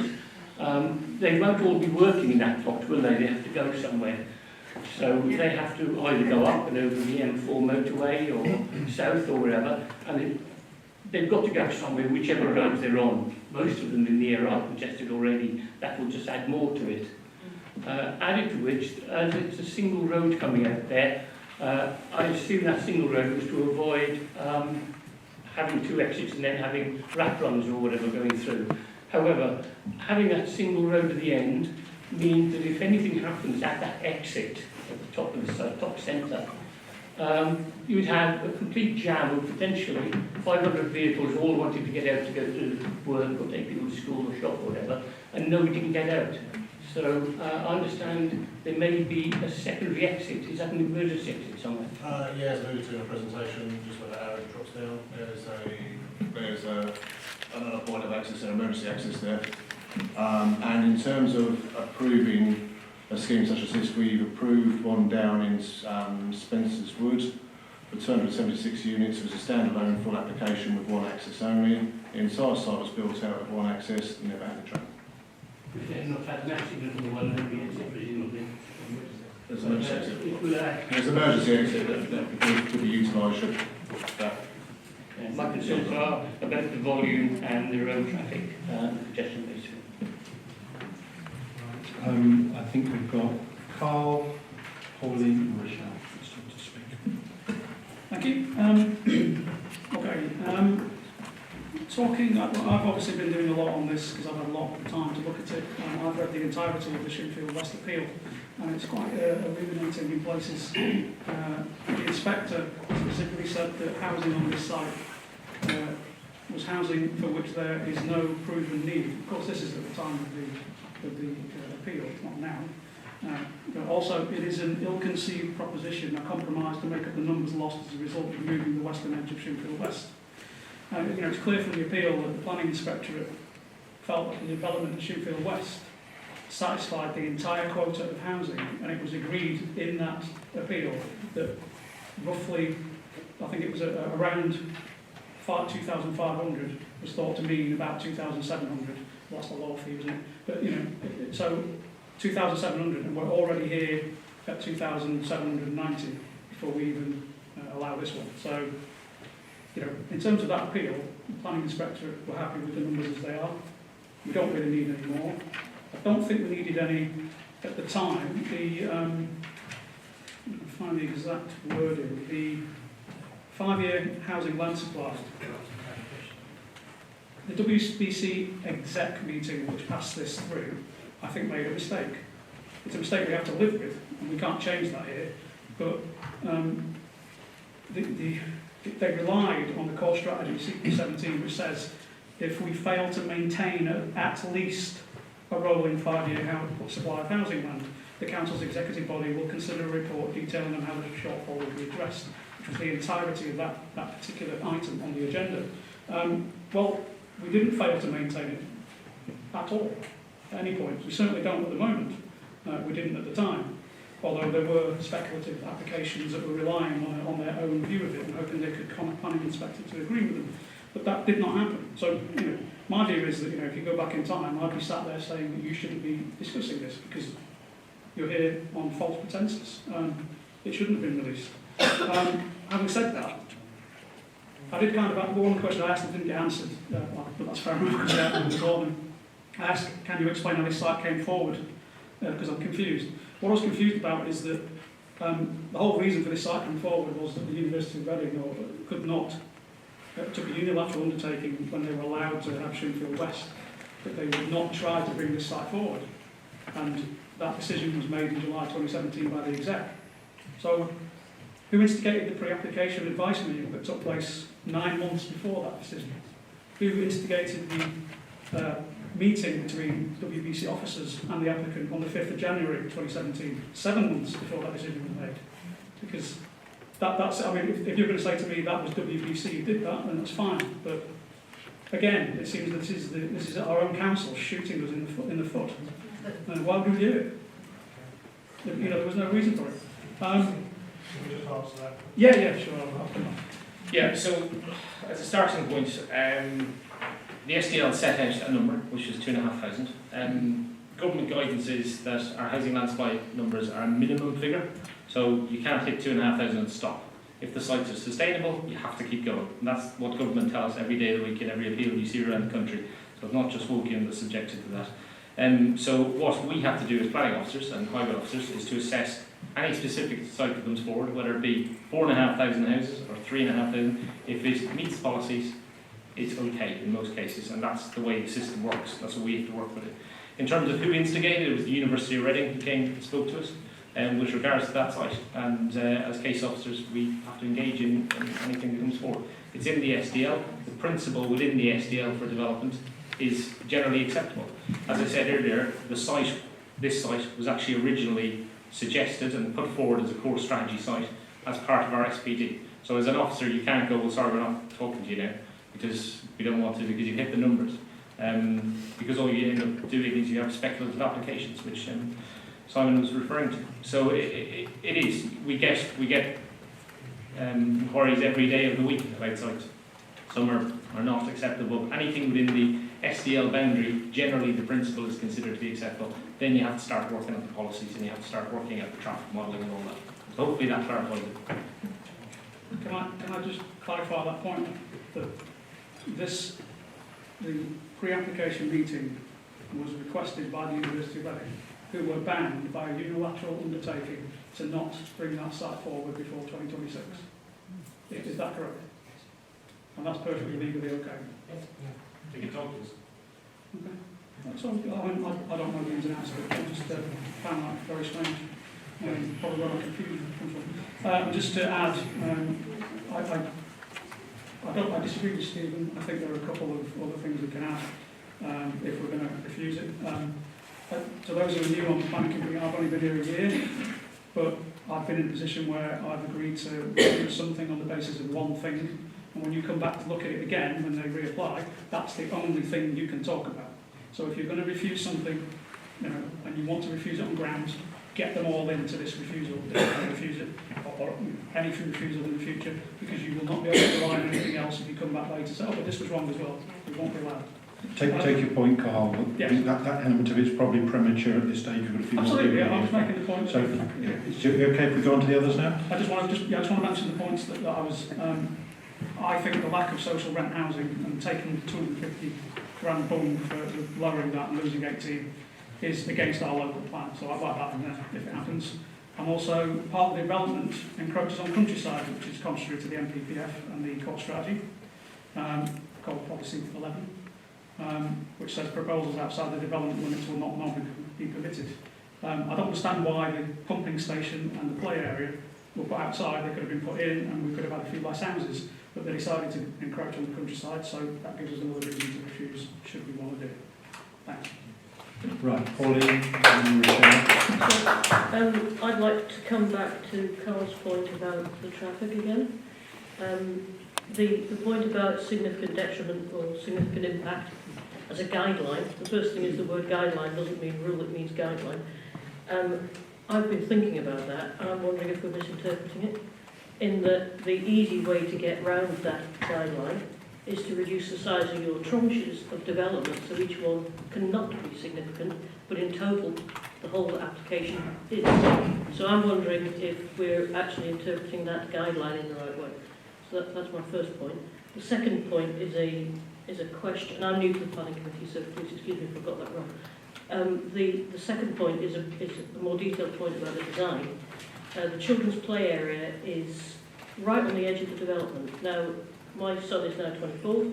I'm not bothered about him, but if my son was back being 5 or 6 or 3 or 9 or whatever, I wouldn't be very keen on having him playing in a play area which is separate from all the housing. I thought design guides were meant to be that the play area was in the middle so it could be overlooked, so you could see what was going on, so you didn't have any nefarious activities going on, and you didn't have a risk. So I don't like where that play equipment is either.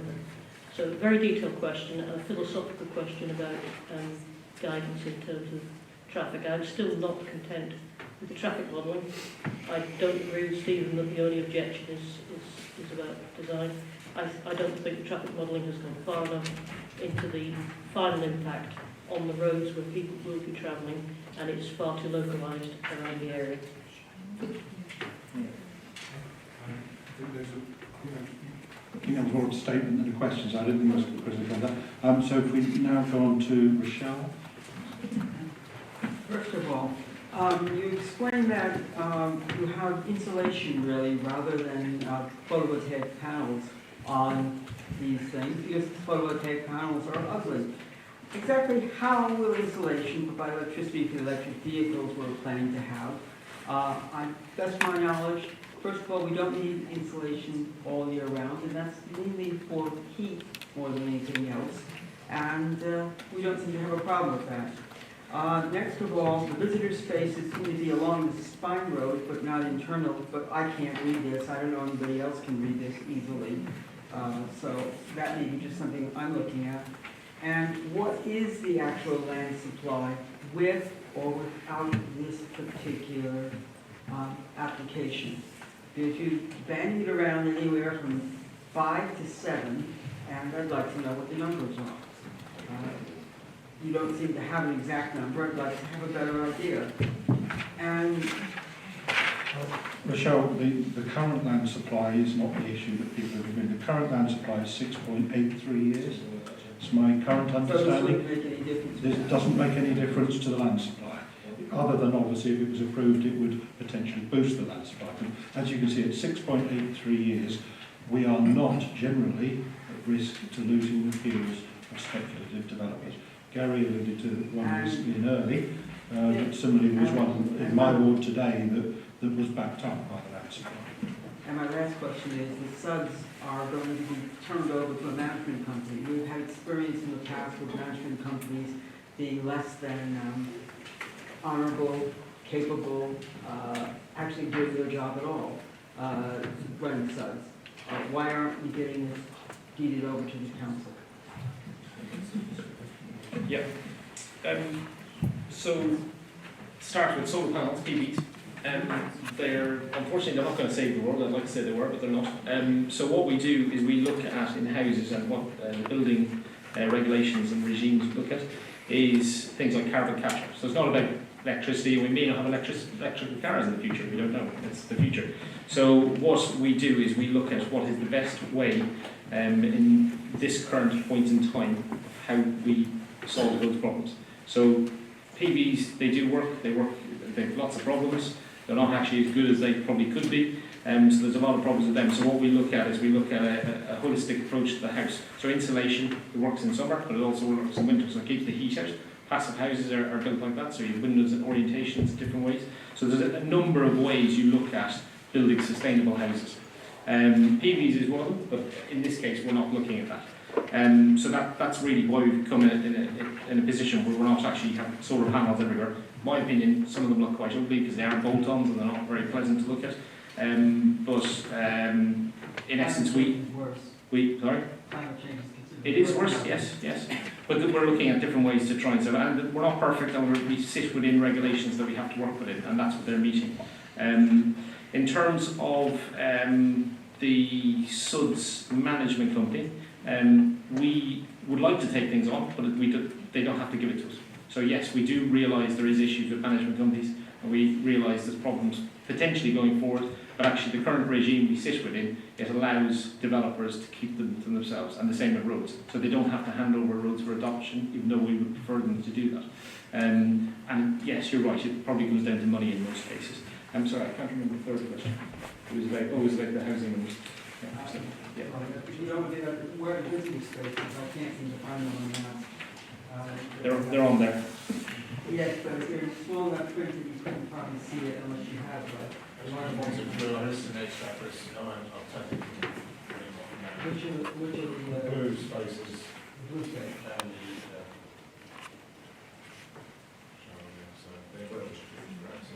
They're in accordance with the policies and standards. I just couldn't see them on these, that's all, trying to see them.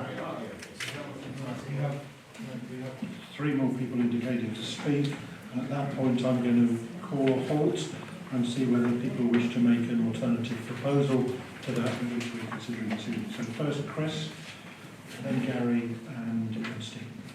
Thank you. I'd just like to recap.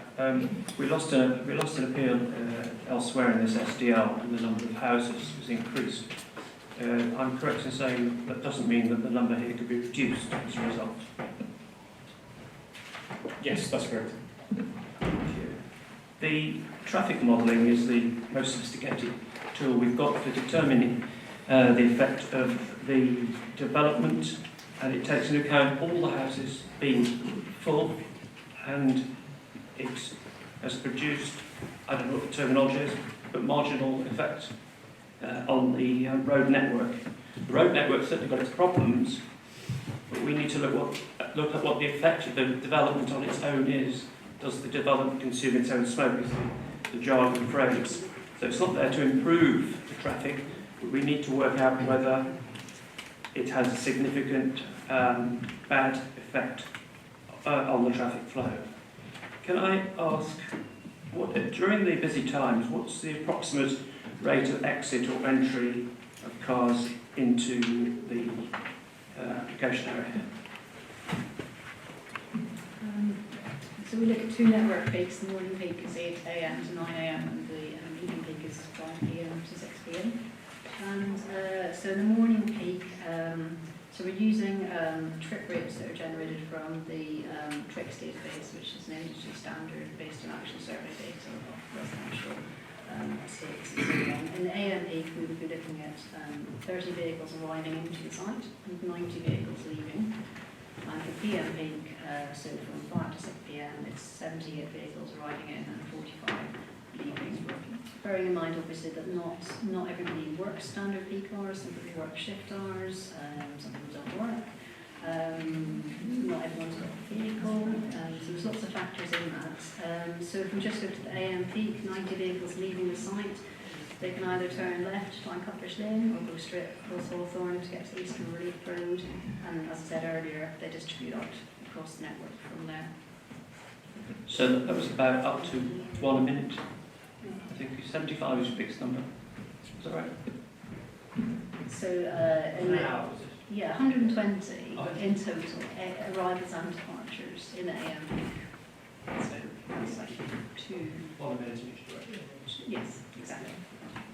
Okay, thanks. And the traffic leaving, going up into Littlebrook and then turning onto the relief road on the roundabout, that's what most of the traffic will probably do. And then the relief road is not congested, is it? So the traffic should flow fairly easily out. That's correct. So there's, in terms of, I would have to drill down into the actual flow outputs for the model if you want to know link specific stuff. But certainly Blackboy Rounds Light, there's a 56 vehicles that hit the Blackboy Rounds Light in the AM peak out of 2,400 forecast just through background network traffic in 2026. Like I said earlier, the only capacity impact on the Eastern Relief Road is at the southern end, and developer has promoted improvements to mitigate the impact of their development. There's only one entrance into the site. If a large vehicle were to break down, I mean, what would actually happen in practice? So so there's one main access. There's a second access which serves a small number of plots, and then at the very eastern end there's a emergency access, which is approximately 4 metres wide, which Manford Street says is the sort of way for a fire tender or a refuse vehicle to get down if the main access is blocked. So that emergency access comes down parallel to the Eastern Relief Road until it gets to the first sort of east-west road within the estate. So effectively it does have two accesses, one main, one emergency, and these of those will be covered under the planning condition. Okay, thank you. I thought the emergency one was for emergency vehicles only, but that answers the question. Is the affordable housing, does that conform with policy? Yes, it does, yes. Thank you. The alleged problem with three-storey houses, are there other areas in the SDL where there have been 3 stories in the middle? It is usual to have taller buildings in the centre of sites, is it not? It is, yes. It's quite common to have those in the centre of sites. Shinfield West has a number of apartment blocks within it. The one I talked about, Spencer's Woods, also has apartment blocks. 3 Mile Cross, there are 3-storey apartment blocks. If we want a mixture of housing, you won't be able to do those in 2 stories very easily anyway, in any event, because they won't be viable. So we need the extra story for the 1 and 2 bedrooms to create a mixture of houses for people. But they're also used as forms of placemaking. These mark the entrance of the site as you come in off Cutler's Lane, but they're set well back enough from Cutler's Lane not to be sort of seen too greatly from the landscape from the main road.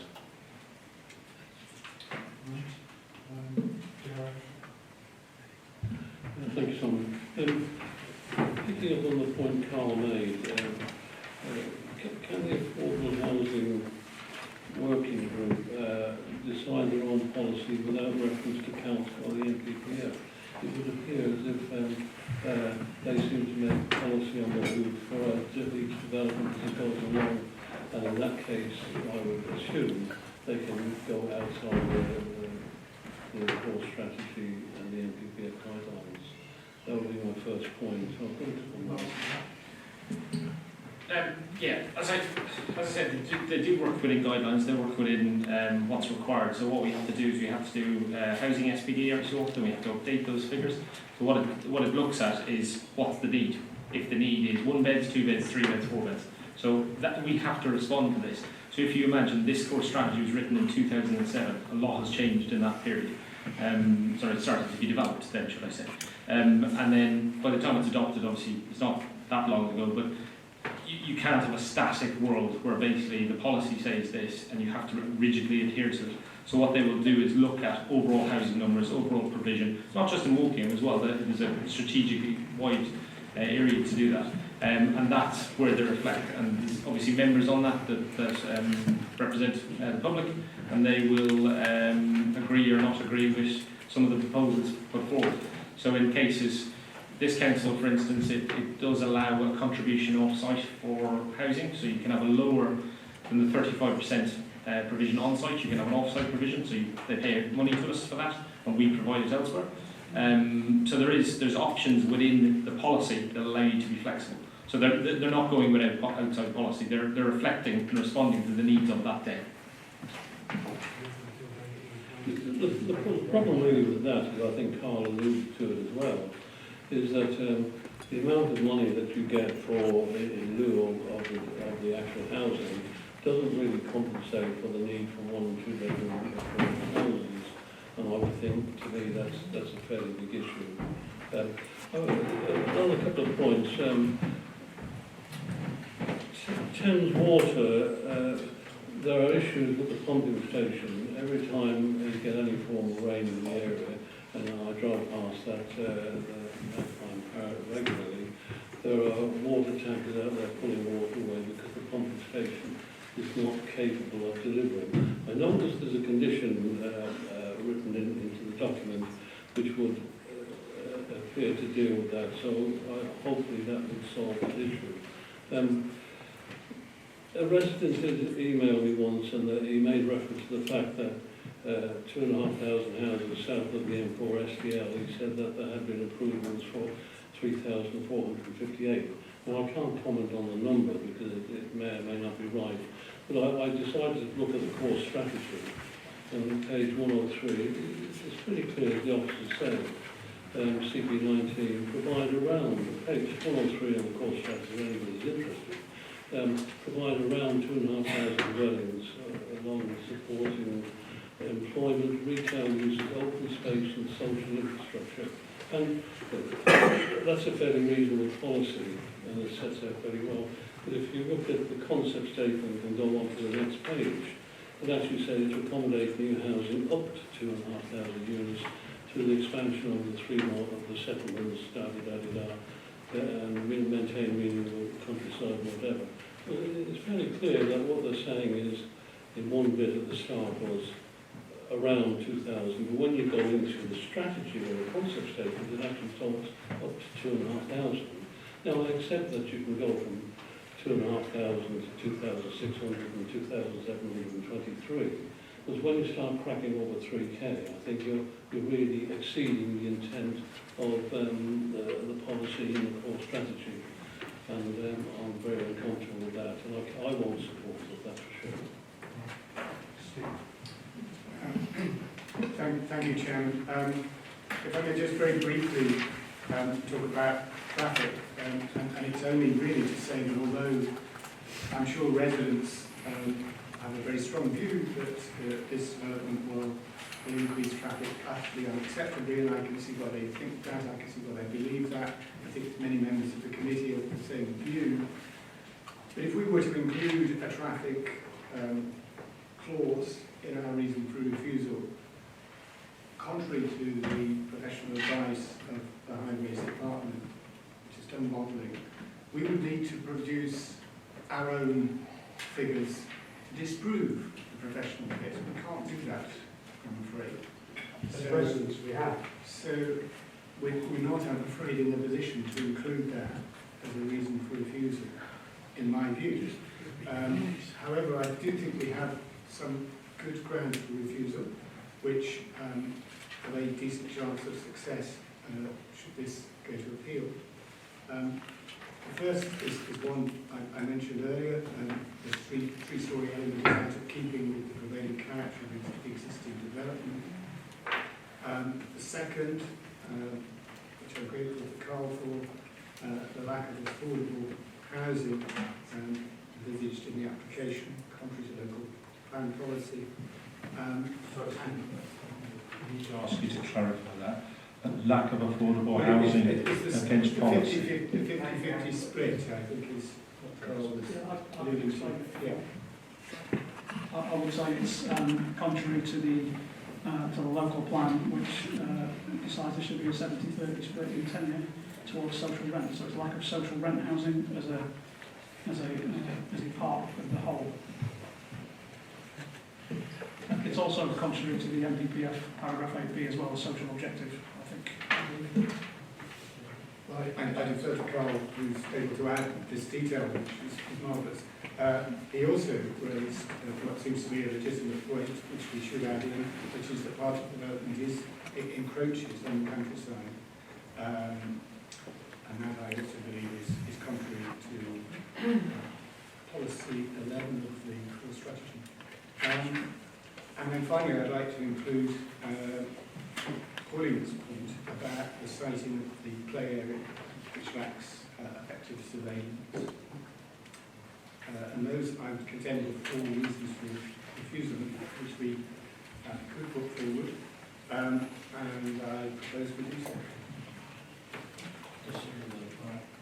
I'm just going to summarise those, and then we'll see the support. Sorry, I think it would be useful for me to you turn your mic off. If I summarise it, and then when people understand what the position is, we understand your proposal, someone will then need to second that, and then put that to a vote. So the first reason is that it's contrary. Can I concentrate on this, please? The character of the 3-storey units are not in character with the prevailing character in the area of the development. Okay. The second reason is the inappropriate split of social rent housing. Is that correct? The wording. There's the encroachment into the countryside of some elements of the development, contrary to CS11, I guess. And there's the issue about play area surveillance, natural surveillance of a play area, as it's located on the edge of the settlement rather than more centrally. Okay, so those are the 4 reasons that are being proposed. Is there somebody who would like to second that? Carl seconded that. Okay. So we now have Carl's already seconded. So we have the proposal to refuse it for those 4 reasons. All those members wishing to support the proposal for refusal, please indicate. Therefore it is carried by, and therefore the proposal is refused.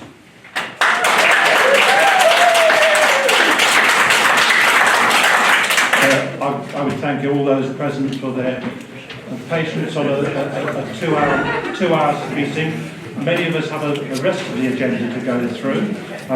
So could I please ask you to all leave quickly and quietly, so that everybody else, including members, will have a 2 or 3 minute comfort break, because we have more to do. The remaining applications will not be going through at a rate of 1 for every 2 hours, and I rely on everybody to help achieve that whilst maintaining standards. Okay, Julie is on the way. So, okay. So if we go straight to the second. No, do it at the end when we're finished. Okay. Right, so the next item we're going to is 111, which is the Addington School proposal, and Alex can take us through this one. Points just to make clear that we did not attend a site visit at this location because it was not felt necessary for a site visit at the location, particularly since the majority of the school is already there. So Alex, we're going straight over to you. Thank you, Chair. Good evening, everyone.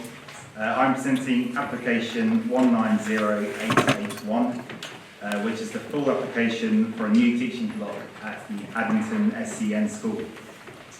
The applicant is Woking Borough Council.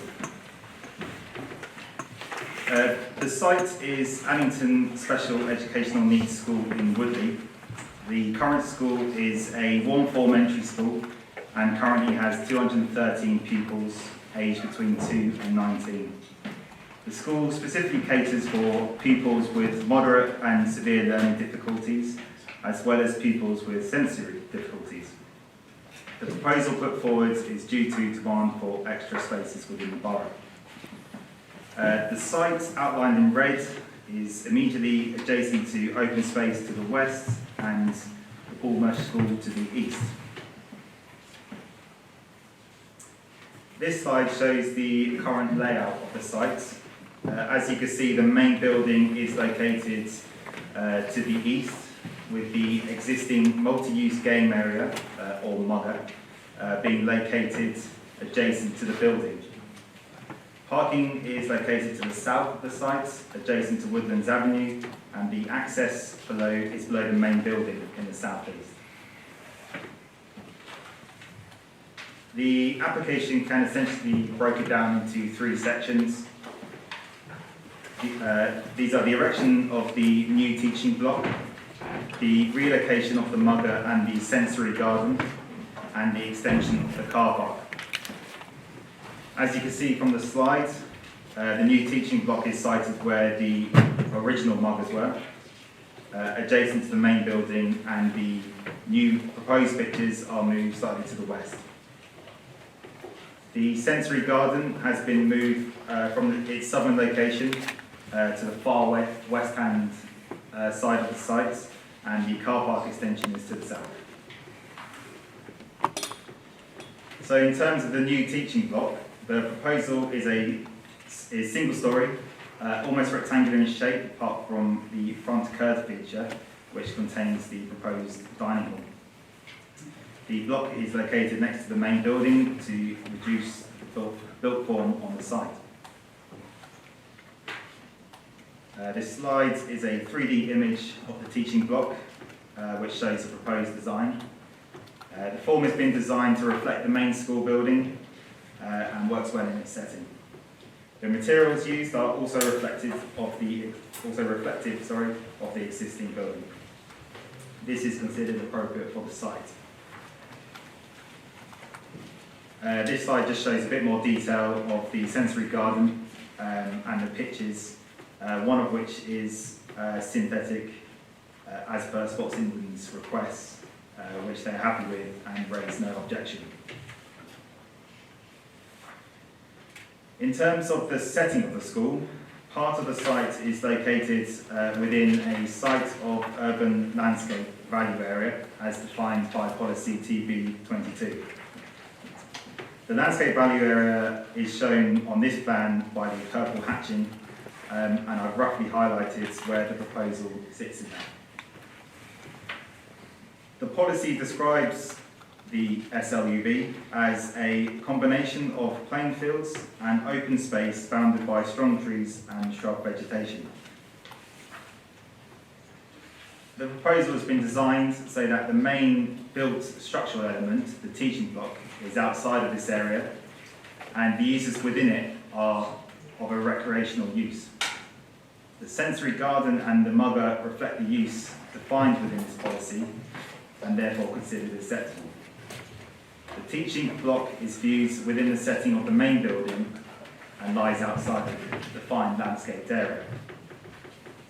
Additionally, the car park proposed to the south is an extension of its current situation, but this will also include both boundary planting and additional internal planting.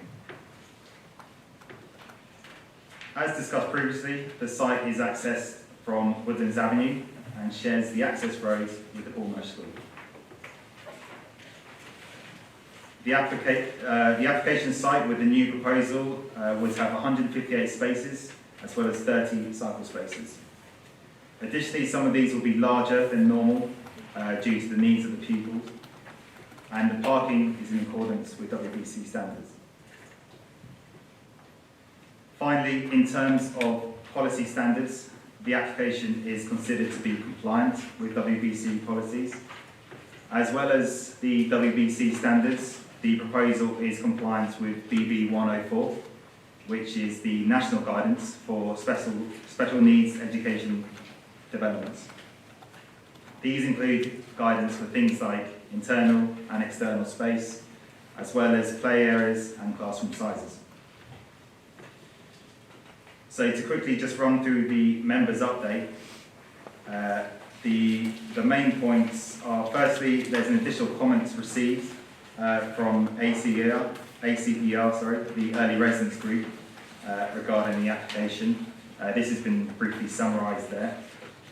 And then there's two changes to the conditions. The first being a slight rewording to the landscaping condition to make it clearer, very minor. And the second change is making the SEMP condition, the construction condition, more of a compliance condition, as they had submitted an appropriate construction management plan after the writing of the report. So with all of that taken into account, it is recommended that the application is approved, subject to the conditions in the report and the members' update. Thanks, Jay. Okay, thank you, Alex. I have two people down to speak. Jenny Lisserman on behalf of the Residents Association, and do we have Piers Brunning here, or somebody standing in for you? Jim standing in. Okay, so firstly, Jenny, please. Good evening.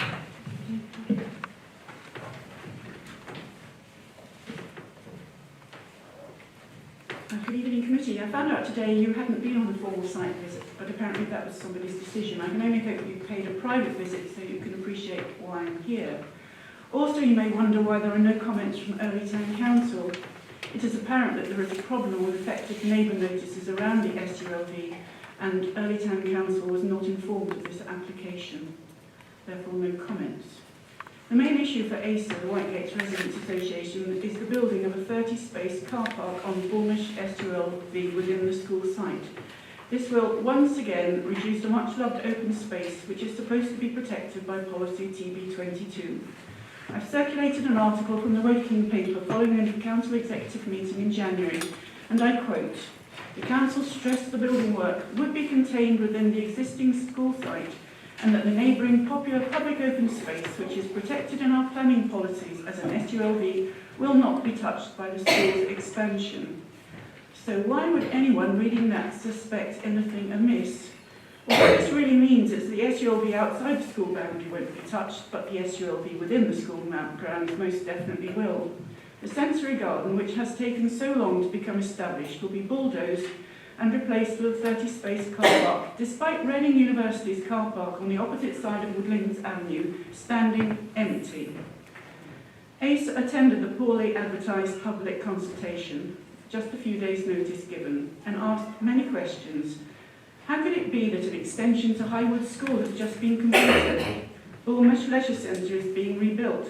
Bournemouth School is busier than ever, yet Reading University's car park on the other side of the road is empty.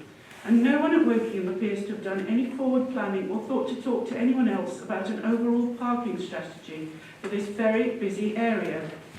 We also asked about screening the proposed car park. Could the land be dug out to hide the cars, or a variety of trees planted both within and around the car park? But there is, I'm told there is something in, but I say there is nothing in this report, as I read earlier, to show that we were listened to. It has taken 10 years for the current car park hedge to grow to a decent height, and in the winter it is naked. Looking at parked cars instead of a sensory garden does not help people's health and well-being. It's just the easy option for Wokingham. Why should we residents have to put up with this continuous eating away of the SULV because Wokingham ignores its own policy and seemingly doesn't want to negotiate with the university?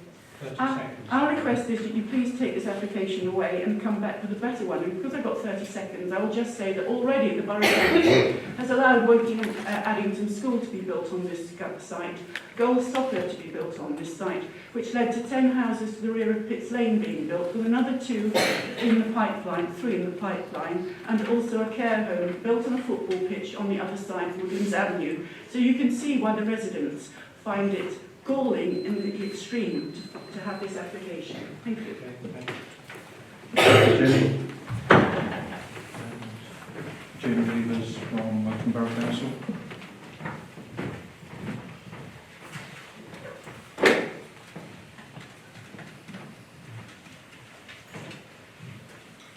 Chair, thank you. I'm the Assistant Director responsible for schools within Woking at the moment.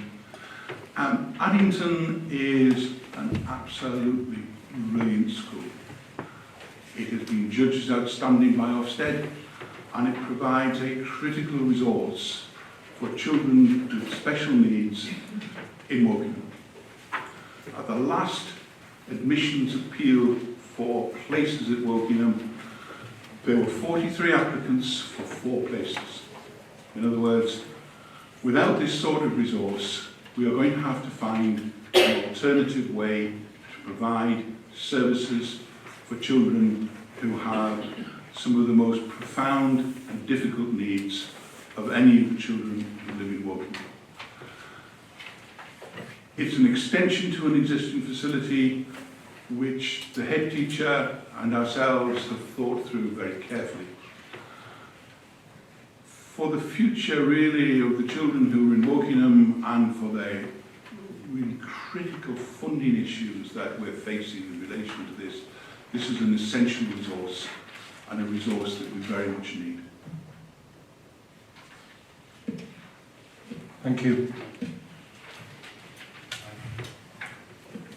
Right, now it's over to the members. Carl, I'll come to you first as the local board member. Thanks, Chair. Kind of echoing some of Jenny's points there. I know people at Early Town Council are unhappy not having an input into this. There is a joint working group for the SULV between Woodley and Early, and it would seem that this didn't get that far. I don't know why. So I'd be interested to know if there's any comment about how they were. They're saying they weren't informed, so how they were supposed to be informed. It says in the application that it's considered to have a limited impact on the SULV.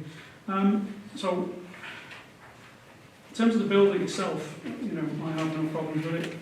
It's outside the SULV. Then again, the whole school is one's outside the SULV until the boundary is moved.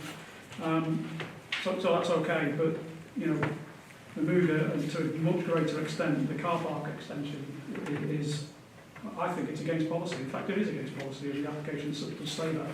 But it says it can be mitigated. So I'd be interested to see what mitigation there is around that. So I'd like to hear that.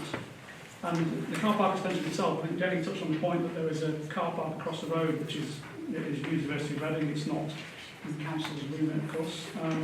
But there appear to be other parking options here. So what was discussed around that? Because it seems to me that the biggest problem for me on this application is the SULV is continually being eroded. Jenny pointed out that it just seems to get smaller and smaller, and we keep allowing little bits here, little bits there. It won't be long before it's all gone, and that's why residents are angry.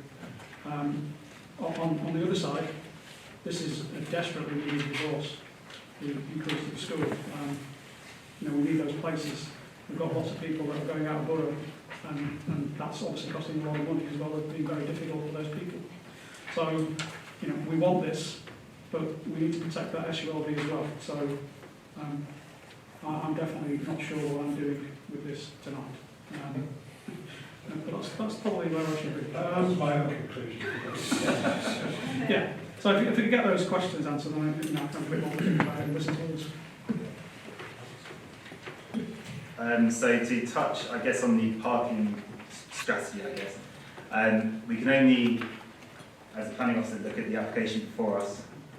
In this sense, there's an increase in pupils and there's an increase in staff. There needs to be an increase in parking. Other schemes around that, as a planning officer, we wouldn't really look at, but in this case, they've submitted something, it's been assessed by the highways officer, and it's been deemed acceptable. In terms of that particular car park impact on the SULV, there is, if you turn to the back of the pack in the committee report, there is proposed boundary planting along, sorry, that's page 143.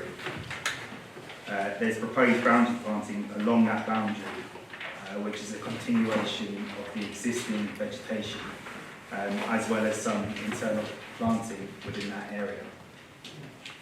So you are correct, that is in the SULV, but a balanced argument needs to take place. Where is the parking going to go? In this case, it's been put forward in what we deem to be a suitable location. It's not a built structure. The main teaching block has been located outside of the SULV, and therefore it's considered to be acceptable and compliant with policy.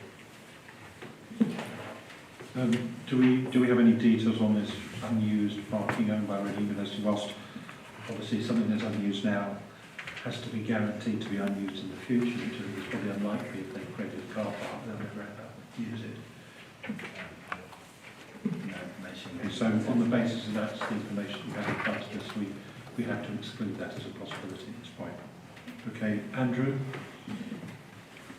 Thank you. I too believe that there is a demonstrable need for this resource. My question also relates to parking, and it's also been partly raised by yourself, Mr. Chairman. Has the University of Reading been approached over the use of their car park? It is associated with the sports pavilion. My understanding is that it is only used currently on weekends, that there aren't sports fixtures during the week, and indeed that it is locked, may be locked at other times. Has the University of Reading been approached? Are there any reasons that we know of, if they have been approached, why they may not be able to allow use of the car park? Failing that, as I look at the plans for neighbouring areas, we also have the new Bullmarsh Leisure Centre plus Bullmarsh School, with considerable parking needs, which are only likely, I would imagine, to grow in future. I wonder whether we also need to be considering a longer-term strategy that might, for instance, include some storage parking that could accommodate not just the needs of Addington School, but some of the neighbouring facilities as well.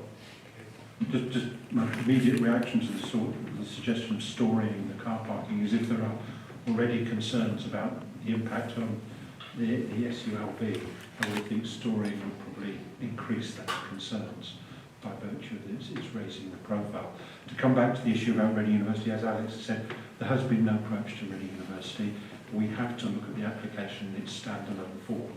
But a suggestion I would make to the committee is that if the committee was minded to approve this application as is recommended, that we could add an informative requesting Jim's team to enter into hopefully positive discussions with the university about some informal use of that parking. But it is something that's beyond our control to determine this evening. It's in separate ownership, it doesn't form part of this application. Alex, have you got anything to add to the points that have just been made? Okay, go ahead. Yeah, so we're obviously aware of the concerns of the impact. So one of the reasons we have the landscaping around the car parking is to try and mitigate that.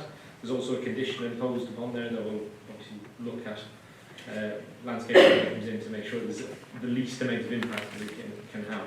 But as Simon said, we're having to assess the application that we put in front of us. We don't know of any discussions with Reading University. We've just looked at this and we've deemed on balance that it's worthwhile scheme. These are questions that were asked at the consultation. I know, Thank you, Chairman. I think it would be, nobody surely would disagree with Jim. Addington School is doing brilliant work and much needed work. I can understand the perspective of residents and Jenny's perspective about wanting to try and secure this area of green and avoid encroachments. And I would be grateful for some further comments on the nature of the landscaping that's proposed along the boundary of the car park. But can I just also clarify one point in the report which confused me? I don't know whether this is a sign that it's getting not quite past my bedtime, but approaching it, and I'm losing my ability to add up. But on page 117, we have a summary information which suggests that the number of proposed employees is actually 48 greater than the number of existing. And yet on page 123, in paragraph 29, we're only talking about an increase of 33 members of staff. I don't know whether that's just a typo or I'm not quite sure what the discrepancy is there.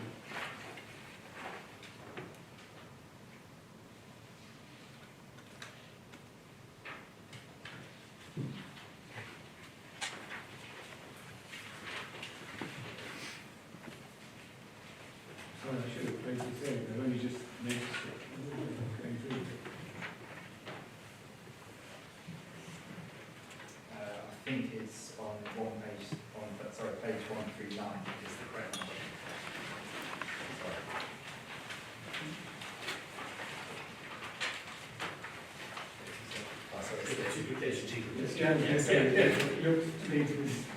Same thing. I just depends on which pages we're going to. So it is 33. It is 33. So all of the calculations about the extra space is been based on that calculation. So that what we see on page 117 is just a mistake. We should ignore it. Okay, great. Well, that's a relief because it means that we are underestimating the number of spaces needed. But could we just get a little bit of clarification on the landscaping? And just before I sign off, I noticed on page 125 of the first iteration, there seemed to be some concerns expressed by the emergency planning officer. And yet we seem to be brushing aside those concerns. So I'll just touch on the landscaping first. So if I just quickly go back to this slide showing the size of urban landscape value, and also just touch on BB 104 in terms of policies and guidance. On a site like this, which is well over those standards, it's hard to, even though it's well over, the parking needs to be configured as such as it essentially doesn't get in the way of appropriate use of the building. In this sense, while not ideal, the most efficient area for that parking is an extension of the current parking situation.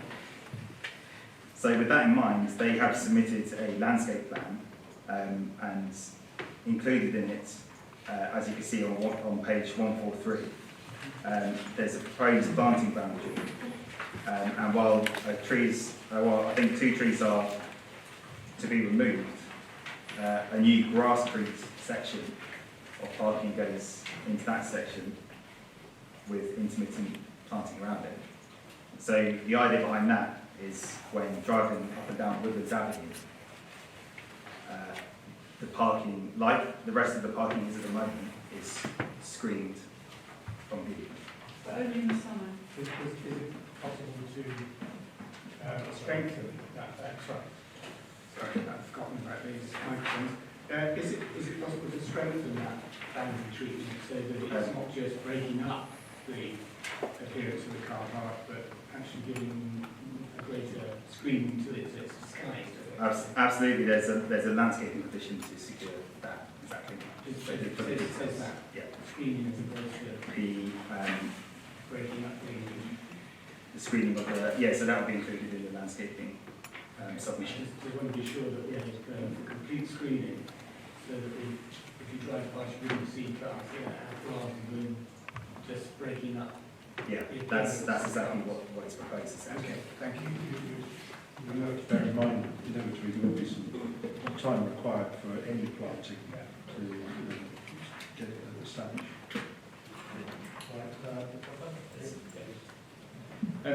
Yes, you're correct. There's a pipeline that runs adjacent to the new building. It's a gas pipeline. It runs under a lot of buildings throughout the area. What we've done is we've consulted the Health and Safety Executive, also the Gas Pipeline Operator, SGM, and they both said they don't have a problem with it. Our Emergency Planning Officer did raise concern on the fact that we were placing more population or people within the area, that if something was to go wrong, it could go wrong. So the statistics that we got back from an independent consultant that the education team got to look at this, who works for the HSE, was that the likelihood of an event, and that's a kind of a minor gas leak, is 1 in 1 million. The likelihood of a major event is hugely more than that. So the risks are so small that they felt it safe. We'll also point out that whilst this bit is closer to the pipeline runs under the school, so the majority of the school is a lot closer to the pipeline. Pauline? Thank you. A couple of questions actually about the fencing around the proposed extension to the car park. I think, if I understand it correctly, it's a 2-metre high fence. That currently isn't in place, although I think Jenny said that the place that the car park is currently within the demise of the school. 2 questions: is that correct, firstly? And secondly, how are you screening it from the road? Because it doesn't look like there's very much space along there, along the front of it, or is it only round the back? So that was the first question. The second comment was about Andrew's point about multi-storey car parks. Although you wouldn't necessarily want a multi-storey car park on the SULV, you could look at, if you're going to put the informative on, you could look at the one in front of the Woolwich Leisure Centre, which is quite a large space of car parking, and could be another place you could multi-storey in order to make up for this area. You wanted to add that to the considerations of the informative.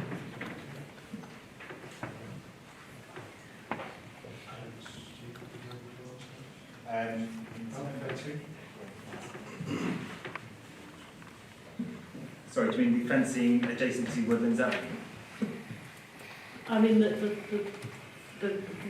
orange fencing around the back of the new car park and adjacent to Woodlands Avenue at the front. And I also forgot to say that I'm very much in favour of doing this development, so I can make it work for the residents. That fencing is a continuation of what's there, is my understanding. And that's to prevent, obviously, access to the car park, because that's a play area just to the north of that.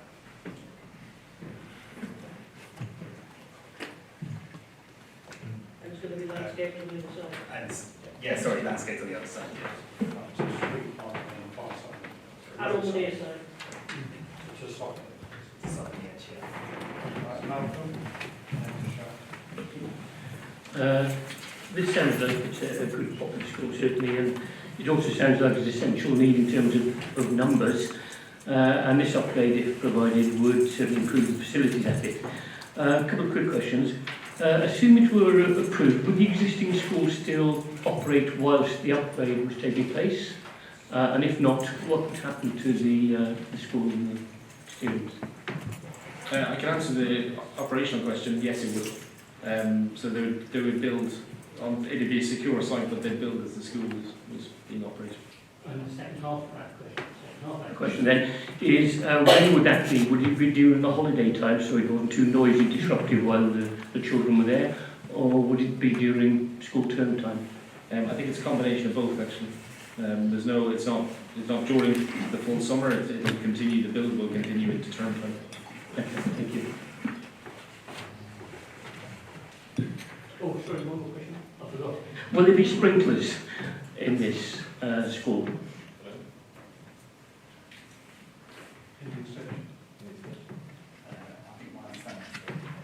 I didn't see. Sorry, I'm being nodded at from the back. Yes, there is. There will be sprinklers. Okay, thank you.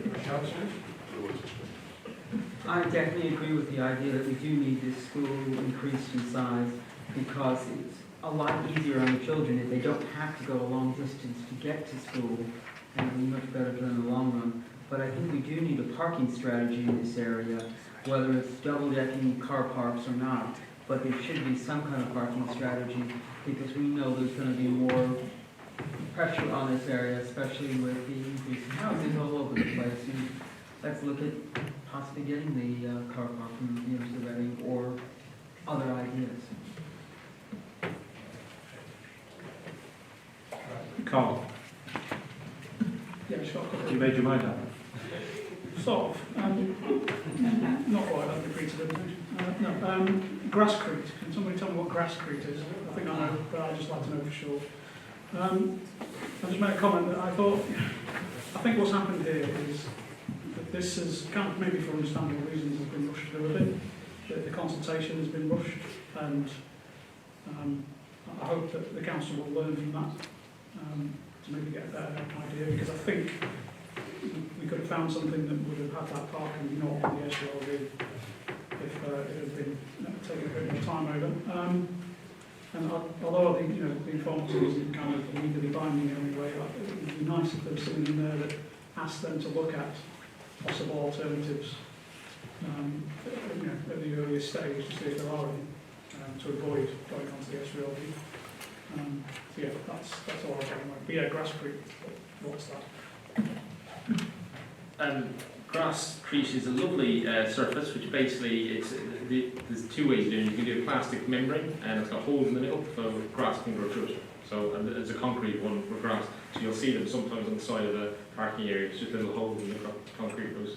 The grass goes through the concrete through plastic. It basically means it doesn't look as urban, but it's still usable in wet weather. You don't end up having to have your car towed out by a tractor because it's sunk up to its axles and mud. Yeah, I know what it looks like. If we can put a condition in now not allowing any cars in the car park, then Members, I'm going to try and move this along. I get the sense the members are prepared to support this application, but with an informative asking Wokingham's education people to talk with Reading University of whether there is a short, medium or long-term solution available in terms of the use of the car park by Reading University and the Addington School not being coincident. So if they're able to use them at different times, it allows more parking to be used. And I'd like to think that Reading University as an education establishment would be more approachable on this. I live in hope. Okay, so members, you have a clear recommendation in front of you. Does anyone wish to put an alternative recommendation? Sorry? Yeah, it's some amendments to the conditions in the members' update that you will all already see. But on that basis, I'm going to push this to no one else wishing to show. We'll put this to vote. All those members wishing to support this application, please indicate. And that has received unanimous support, so that is approved. Thank you, members. We now move on. The next application is Arborfield Garrison, which I'm hoping we can cover reasonably quickly. Alex, take us through this as well. Is it correct, by the way, also that the agent who was going to speak has decided they don't no longer need to speak? Yeah, that's right. So there's nobody down to speak on this at all. Gary, although you're not the ward member, I'll come to you because you're the nearest to it when we start. Okay, Alex. Thank you, Chair, again. This application is 190455 and relates to a reserve matters application for 70 units at the Arborfield Garrison. The proposal relates to land north of Biggs Lane and is located within the Arborfield Garrison Strategic Development Location, SDL, and is the 11th phase of development. The outline consent for the site was granted in April 2015, and this established the principle of development as well as the development parameters. So this slide shows the Arborfield SDL as a whole with key infrastructure links highlighted on. For this application, we are focusing on the northern section and in particular the Biggs Lane area. The application represents the 11th phase of development on the site. I've highlighted it on red on this plan in the northwest of the SDL. Some of the, in fact all of the previous applications have been marked on this, and you can see that work is well underway. So this is an aerial photo of the application site with the site marked in red. As you can see, the existing land is old ex-MOD buildings with access from Biggs Lane from the south. To put a little bit more context to the surroundings, the areas now marked in yellow are designated for housing, and the area marked in blue is for the primary school site, which has permission. So with regard to the original outline application, parcel X was considered to be residential in use and allowed to be up to 3 stories in height. In terms of density, there's a mix of high and medium densities allowed, which essentially gets progressively lower the further you get away from Biggs Lane. So this slide shows the proposed layout. As you can see, the proposal has been designed as to have active street frontages along Biggs Lane, the primary school access roads, and the internal streets themselves. The proposal is a mix of semi-detached dwellings and detached dwellings with 2 apartment blocks located to the south of the parcel to reflect those outline parameters. In terms of design and architecture, the applicant has taken themes from both the existing dwellings in the surrounding area, as well as the dwellings which are recently approved in neighbouring parcels. Again, the apartments and dwellings are compliant with the outline parameters as well as with WBC policies. Therefore, in terms of architecture and design, the proposal is considered to be acceptable. In terms of access and movement, the site is access of the recently approved primary school access roads, which links onto Biggs Lane, shown by the red arrow on this plan. Biggs Lane itself is one of the main primary roads in the SDL and links the parcel with the wider community. The school access roads will eventually loop around the northern section of the SDL and also hold a bus route that will serve the rest of these parcels. The proposal also includes several links onto the existing pedestrian and cycle walkway along Biggs Lane and also to the green corridor to the north. The proposal includes a total of 135 spaces for the 70 units. The amount of parking has been assessed by the Highways Officer and is compliant with WBC standards. However, there is an objection from Highways that specifically deals with the units along the school access road.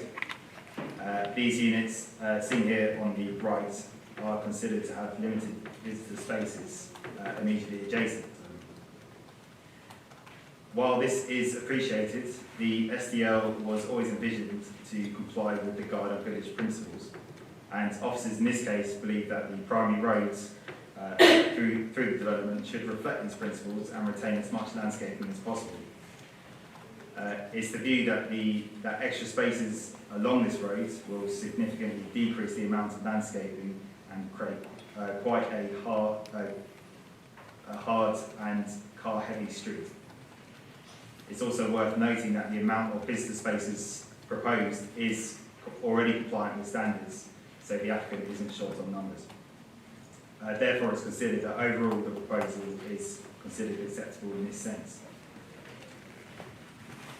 Finally, with regard to policy standards, the application is in accordance with WBC standards with regard to garden sizes and internal spaces. The only 2 units that fall below the 11-metre garden threshold are the 2 units, again shown here on the right. They fall below the standard by 1 metre to make way for their parking at the rear. While not ideal, this is 2 units out of 70. And they are for private sale, they're not designated as affordable units, and therefore this is considered acceptable. Again, so just to round up the members' update quickly, I believe the only update is that includes a slight wording change to the electric vehicle charging condition, and this allows the applicant to submit before occupation rather than commencement. So therefore, in conclusion, it's recommended that the proposal is approved subject to the conditions in the report and the members' update. Thank you, Chair. Okay, thank you, Alex. So just before we come on to members' input to this, just to confirm that there are no members of the public, nor the applicant, nor parish councils wishing to speak on this, and there are no letters of objection to this. And just to remind people that this is something that was approved in principle back in 2014 as part of the outline application, and this is one of a whole series of reserve matters applications that are coming forward on this site, which of course is the largest of the SDLs in Woking. So, Gary. Thanks, Simon. No real objection. I refer members to page 189, which is the comments made by the Parish Council, and it's talking about high-rise buildings at the edge of the development. And it's disappointing to see this. There was a point made in the Copper Flame one. I accept it is what it is, and I'm not going to object to it. But I would like to ask the officers to pay heed to the policy where the centre of the development should be where high-rise buildings are, and they should taper off to the edge. It's okay, I think, in this respect, because the other side of the road is still wrong, so one could look at it as a continuation, but I think thinking this way is wrong. Biggs Lane is a very heavily trafficked road at the moment, and I would want to make sure that I'd like to see that has double yellow lines on it to stop vehicles stopping, especially when the primary school comes into being. Both that and the new road into the primary school, what you'll have is you'll have loads of parking there. That has to be discouraged. So I don't know whether it could be just taken away and looked at. And I also welcome the point that there are electric charging points going on for the development. And that's another thing I would ask that we start to look at in all our developments, and the same car parks, etc. But I've no real objection to it. There's just points I would ask the officers to note, and I'm quite happy to support the application. Okay, I think there's a reference in the report to the issue of potential having to introduce parking restrictions in the future, which is something we can do beyond this application, should this situation arise. The second thing is just the electric charging points. I think it's good. We're increasingly seeing developers are including electric charging points either on a ratio of a certain number of the properties, or in some cases all the properties. Similarly, we're seeing fibre broadband to the house type things, because this is what increasingly house buyers are expecting. So that's what will drive that. Okay, Rochelle and then Steve. Oh, sorry, Stephen. Stephen first. Sorry. Thank you, Chairman. I won't hold things up because I know that the members are content with this and everyone else seems to be. But I just wanted to note that it is fairly unusual for a highway section to be registered, first of all. But when it is registered, for us then to say, well, we're going to actually attach too much weight to it, seems slightly odd. And I just wondered whether there's any compromise that could be broken between the position of securing free flow for the buses and getting the landscaping that's really needed. That's not possible. I did raise this point last week as to whether there was going to be a falling out between the Planning and Highways Department over this, but I think it was more the Highways Department just pointing out what its view was, and the Planning Department's view actually prevailing in terms of the issues that were raised about it being sort of garden village settlement, and it's felt that it's important to maintain that appearance, even if it was slightly to the detriment of the convenience of the location of the park. Colin, did you want to add? I was just going to say, so the parking is the number of parking spaces in accordance with our policies, and it's just the location of some of the visitor spaces. And the option was to take out some of the trees along the frontage, which we got be against the opposite school. And we felt, as planning officers, we felt it's better to have a scheme that looks well when people have to walk a little bit further. As Gary was pointing out, it's quite important to have parking restrictions along various roads, and we're opposite the school here, so we'd like to see, we've got control of that to a point. In the future, that we'll have double yellow lines and people won't be able to park there anyway, provided we enforce it, obviously. You'll be glad to know the departments are still talking to us. Right. Okay, Rochelle? We're only getting 20% affordable homes here, not 35. Now, will the committed sums actually be sufficient to fill the number of affordable homes they aren't providing, and will it be used to actually provide new affordable homes or only refurb existing homes? I have personal knowledge of that because I know quite a bit of the commuted sums coming from this, as when it's built out, the largest of the SDLs. A lot of those commuted sums are being used for the redevelopment of the Gorse Ride estate in my ward, which is long past its sell-by date. Yes, I know that, but the idea for affordable homes was to increase the number of homes, not necessarily just to refurb the existing ones, which the council should have done in the first place. Yeah, I can give you confirmation of that because the number of homes on Gorse Ride is proposed to increase from 172 to 242. So there's a net substantial increase.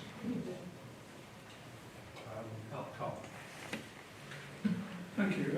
Rochelle stole my thunder. I tend to moan about, those who are regulars will know I tend to moan about affordable housing. And I'm going to do it anyway, even though you did give a good point. I'm not happy with 20%, basically, full stop. Don't see why it shouldn't be 35%. It does say that 15% some will be used for Gorse Ride. I've seen hundreds, it feels like, of these applications that say that Gorse Ride must be the size of Tokyo by now. Bullet train application.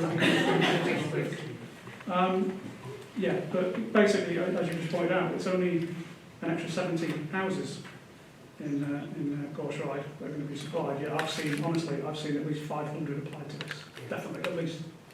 But anyway, obviously this is quite 15% extra is quite a small one because it's not a massive site. But I've seen other sites supply that. I mean, the housing market assessment says that we should be getting about 440 affordable houses every year, which means our percentages need to be much higher than 20%, much higher than 30%, like 35%, I would say. So we need to be doing better on that. It's not very good. And the other thing I'd like to know is, I don't think it's mentioned in here, but the 10-year split of the affordable. This is a lovely building, and it's nice to see somebody bringing it back into useful use, so I'm very pleased about that. It's got very nice landscaping, and I'm not really concerned about the size of the rooms either, because I think the landscape gardens and the sort of little balcony bits at the bottom actually mitigate the size of the rooms. My main concern is parking. I think I read in here that there's a maximum of 64 people, plus one potentially part resident or part permanent employee on site in 24 spaces. Now, if that is a good mix of people, not all of them have cars, that isn't a problem. But when you mentioned key workers, I was a little bit worried about your comment about nurses, policemen, etc., etc. I've seen other HMOs in the area which have got those sort of key workers in, which cause a significant nuisance in terms of parking on the street. The street there is not very wide and there isn't a lot of on-street parking. So I'm wondering, firstly, it didn't strike me that actually does meet the parking policy, but then maybe we don't have a parking policy for these sort of buildings. And then the second bit is, what sort of protection could we have from ending up with a large number of cars, 64 people, 64 cars and only 24 parking spaces? That's my major concern. So the use class is C3 residential, as far as I'm aware. The parking requirements for flats that are rented or shared, as opposed to owned flats, for one-bed flats, the requirement is 0.5 of a parking space if all the parking spaces are to be unallocated. So there's 36 flats. That would mean we would need 18 parking spaces to be according to our standards. There's actually more than that, so that's a good thing. And there's also Condition 5, which is car parking management plan. So that will ensure that we've got measures to reserve that unallocated parking as unallocated and properly managed in perpetuity. And given the propensity of parking plans to be ignored, what happens if nobody does that? Sorry, I didn't have to catch that. Sorry, I've got significant history of school parking plans that are more honoured by the breach than the observance. I was just wondering how important it is. I think schools a slightly different kettle of fish, just because parents choosing to drive their children to school and so on, and we don't actually have any parking standard in our adopted parking standards for pupil drop-off and so on. So in terms of this application, you know, it does meet the standards for residential. It goes above what we need to provide. I wouldn't have any concerns about it. The planning condition is really more just a bit of insurance, really, so you can enforce it if you need to.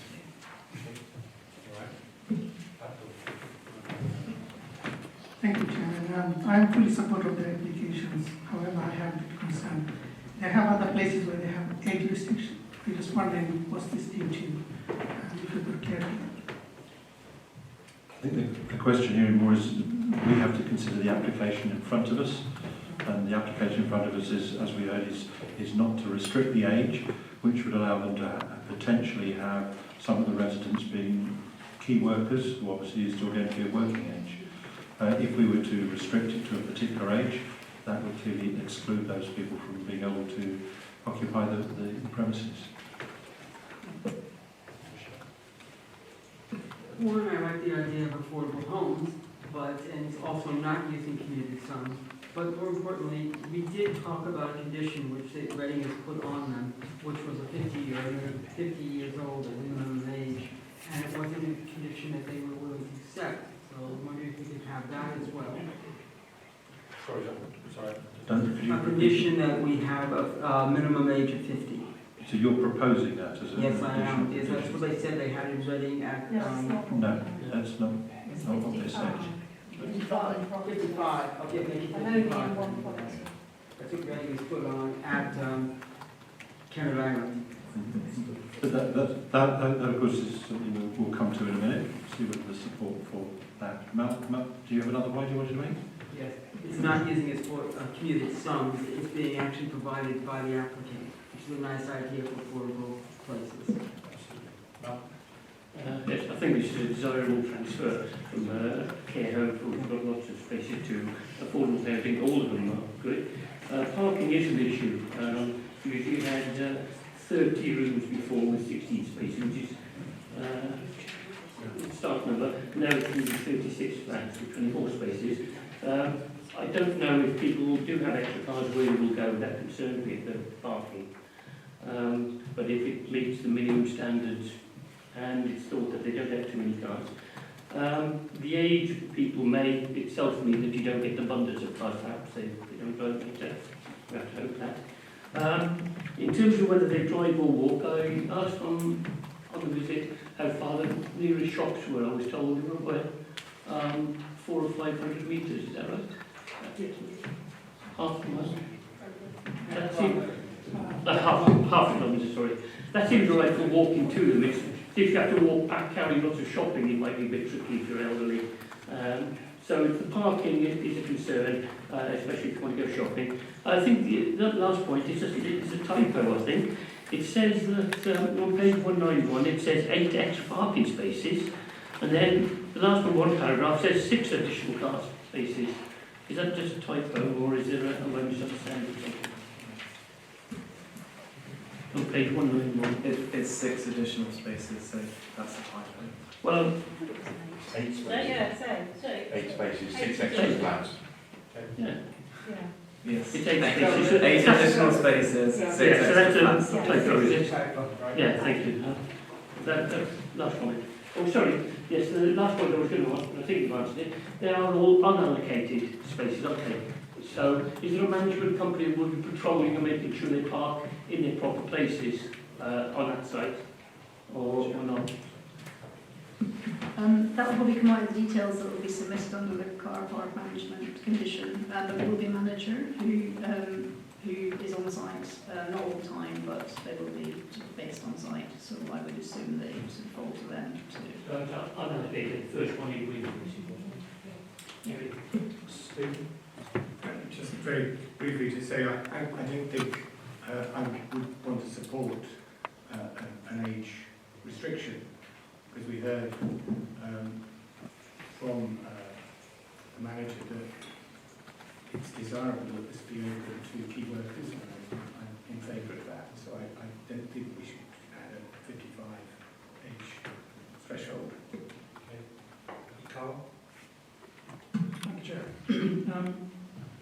Firstly, the affordable, I've got nothing to moan about. That's very unfortunate. That's good, 100%. Can't get any better than that. Happy with that. And the smaller rooms, it's a bit unfortunate, but I can see this is, for a specific use as a charity, possibly residents who might be homeless otherwise, so, something's better than nothing. They're only like 10% smaller, I think, is There's a communal lounge yes. meeting room. So it's like, normally this would be bad, but I think in this scenario we're okay. Gary's confusion about the sound, I can tell you about it, because between 5 and 7 kilometres it has to be more than 50 homes. It's less than that. It doesn't come into the sound calculations, so that's what there's on that. On the restriction on age, I wouldn't be in favour of a blanket one that said we're not going to have anyone below a certain age, because I think we need to have some space open, at least for to allow you to do your job, basically, which is a great one. And if there was to be a restriction, we were in mind of doing that. I'd rather not have one at all, I think. But if we're in mind of doing it, maybe we need to just restrict it to a certain number of properties. I think probably what the residents are bothered about is 35 people turning up who are 25 and having parties all night, so I imagine. Obviously that's not your demographic at all, but that's probably what they're bothered about. So if it was only 10 available to people of that age, if we're going to look at restriction, I would suggest messing around with it in that way. I personally would find it very difficult to support a restriction as well.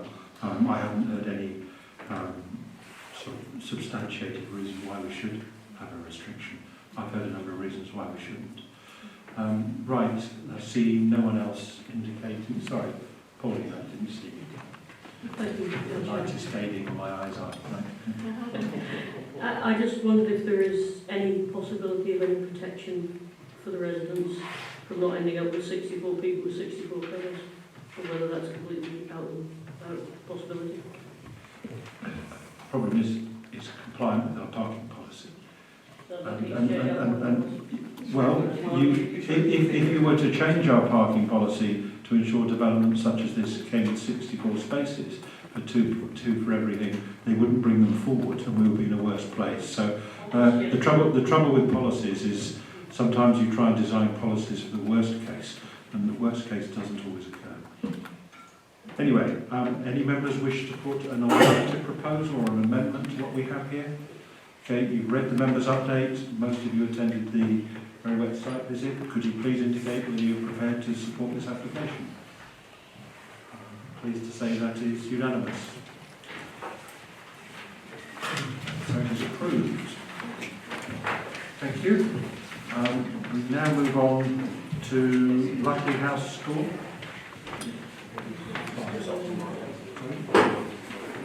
Yep. Let's see how we get on with this one to start with.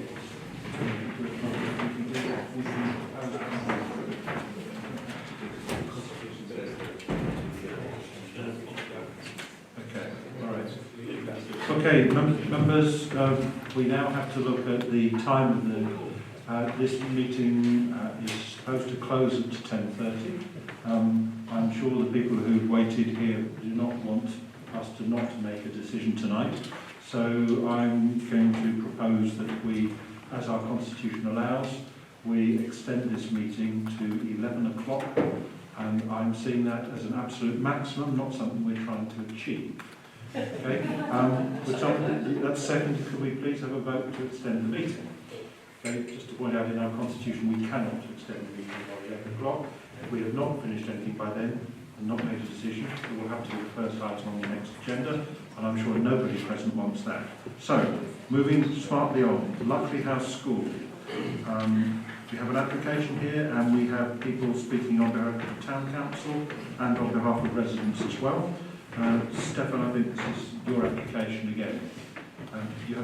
We'll come to you in a minute. Just going to hear what the officer says first. I know you're keen.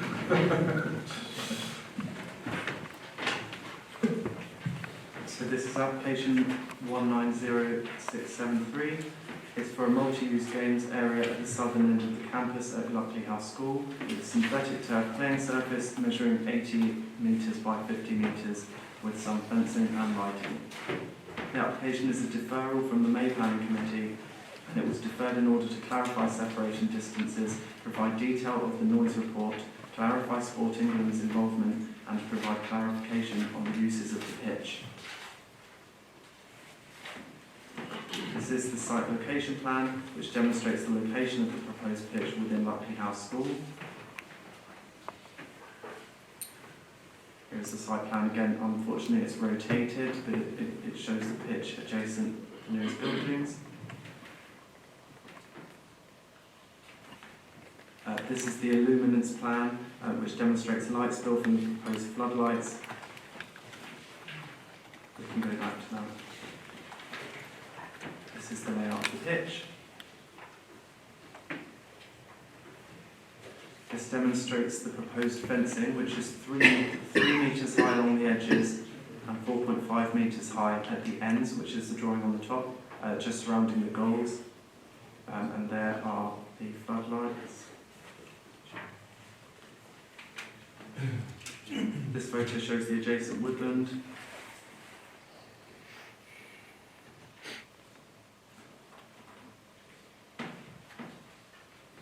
This photo shows the houses to the west, which are part of Denby Close, which are obviously behind the trees. This is another image. Those new houses being constructed are actually off in Champstead Road, just beyond the end of Denby Close. The first reason for the deferral of this application was to clarify separation distances to neighbouring houses. The separation distance quoted in paragraph 6 of the new officer report are accurate. It is considered that this is sufficient to mitigate overlooking issues into neighbouring gardens, especially as the views would be similar to those already available from the existing sports pitches. There was one error in paragraph 22 of the original officer report, which swapped the distances between the pitch and the houses in Denby Close and Luckley Wood. This is acknowledged and the distances are clearly indicated in the new officer report. Members requested the executive summary of the noise impact assessment submitted with the original application. This has been included in the new officer report. Subject to various mitigations, including the inclusion of noise restricting material to limit the noise of hockey balls, the report has demonstrated that this is acceptable. The Council's Environmental Health Officer has not indicated that they object to the methodology. The applicant has advised that they have not had any involvement from Sport England aside from the Council's own consultation. The provision of after-school hours used by the general public is in the spirit of the guidance of Sport England. The use of the pitch in school hours would not be restricted, but this is seen as reasonable. It has been clarified that the existing field is already used for sports days by Evendon School and for various church groups to have family away days. Since the previous committee, the applicant has agreed to restrict the use of the pitch outside the extended school day after 5 p.m. to only 2 days per week. Hours are also restricted on Saturdays and Sundays. Community uses have also now been redefined as being only tennis and football, excluding hockey, and therefore would not occur in the evening and weekends. While this was not a matter for deferral, clarification has been sought for the Council's ecologist regarding potential harm to bats as a result of noise. The ecologist has indicated that there is unlikely to be harm to protected species. Overall, the application is considered acceptable, subject to the relevant conditions, and is recommended for approval. In terms of the members' update, sorry, one moment.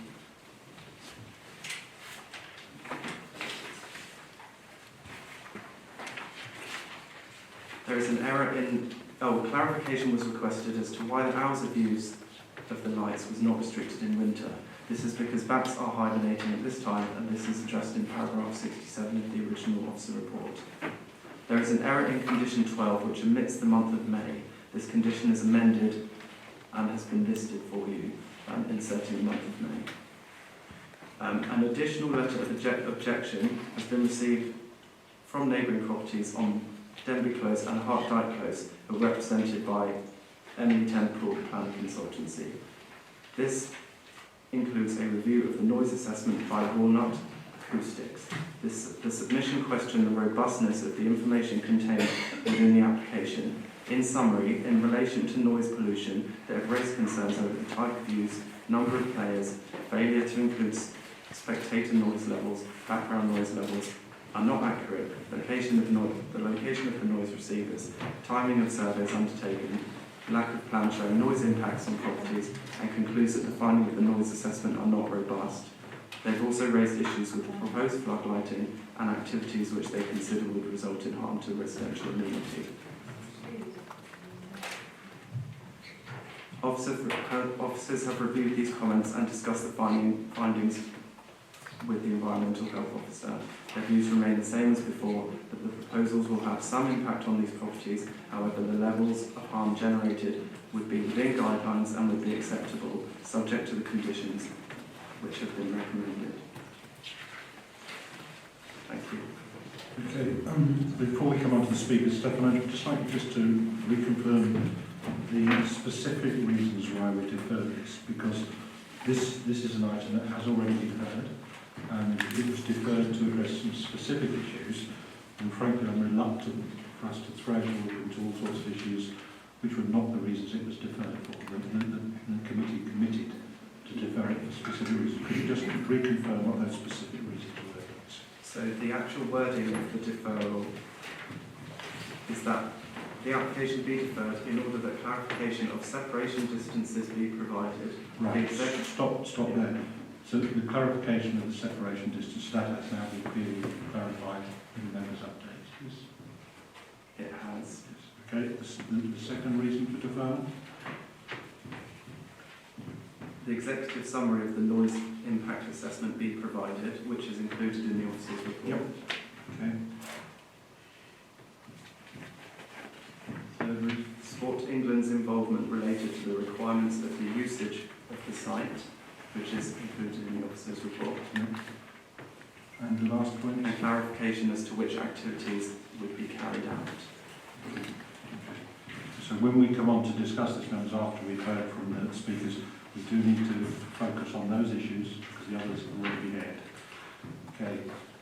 Can I make a point on that? Yep. There is an addition in the bit of more information, as in the types of sports, use of whistles, etc., the changes to the days that can be used.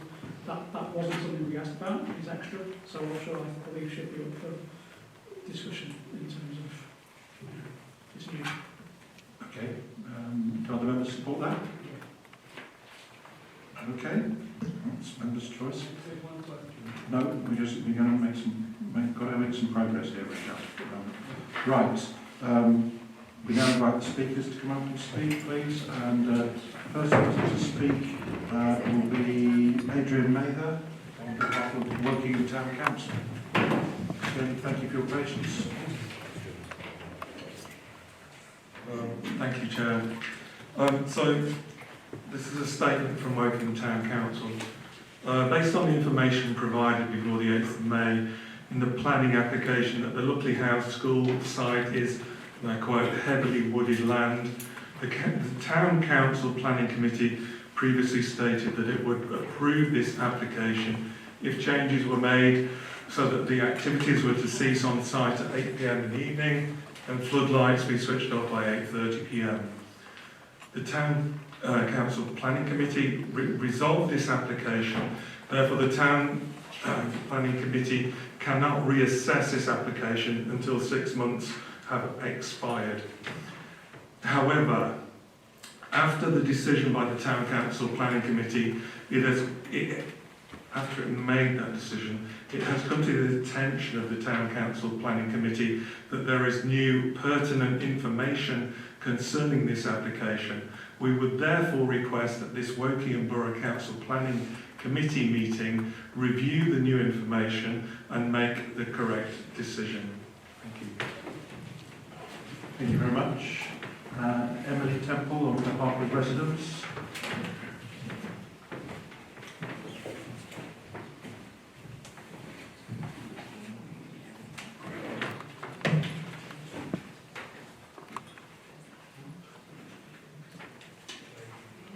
you, Chairman, and good evening, councillors. Following last month's meeting, I've been appointed this evening to speak on behalf of 14 different residents who remain of the view that the Planning Authority has still failed to fully assess and address their concerns about this proposed development.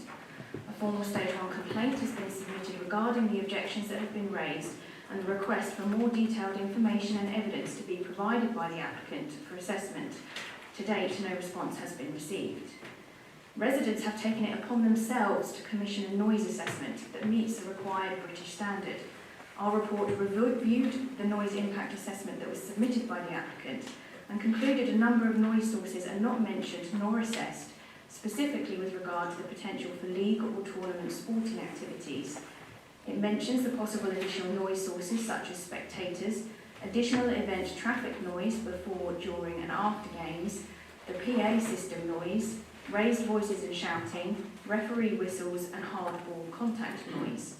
The impact on background noise levels has not been fully assessed, and the report is without any modelling to show the effects of the different mitigation measures proposed. Residents therefore remain significantly concerned about the impact of the proposed development regarding noise, and that this has not been fully assessed. Now, Condition 6 has been included, and Condition 6 is conditions are designed to mitigate harm. So the inclusion of Condition 6 implies that there is harm with regard to noise, and Condition 6 does not meet the test of being enforceable. For example, what means community use? Is it clubs or is it the public? It says no whistles, but what about an airborne? Why can tennis be played but not netball? What's the difference in terms of noise between whether the school are using it or whether different community groups are using it? Likewise, with regard to lighting, there has been no assessment on light intrusion or light spill calculations. The Muga is within close proximity of numerous properties, and the use of it up to 9 p.m, especially during winter months, is considered to be harmful to the amenity of residents. And even the amended lighting condition tonight has no control for the hours of November to February, and this may have been based on bats, but it's certainly going to be harmful to residents if the lighting could be on all night without control. Residents remain concerned about the visual impact of the development so close to their properties, and this is due to significantly inadequate screening to those properties, and concerns still are remaining with regard to ecology due to inconsistencies in the application documents about the hours and the months with regard to floodlighting. So we consider that the proposal has been returned to committee for determination far too early, and that the application documents remain inadequate for a reliable assessment to be made. Now, knowing that there is no third-party right of appeal in the planning system, we urge the committee to reject the application or to defer it again for a further full and proper report of the information. Okay, thank you very much. Now could I invite Norman Patterson, who's the representative of the applicant. I believe you're the bursar, is that correct? Yes, yes indeed, thank you. Chairman, after the last committee meeting, and obviously there were concerns raised, we submitted a revised community involvement statement, which we hope would address some of the issues.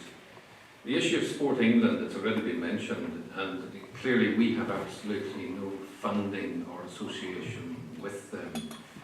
And my understanding is that Sport England noted that community use would be desirable, but we're certainly not getting any funding from them or in fact any other organisation.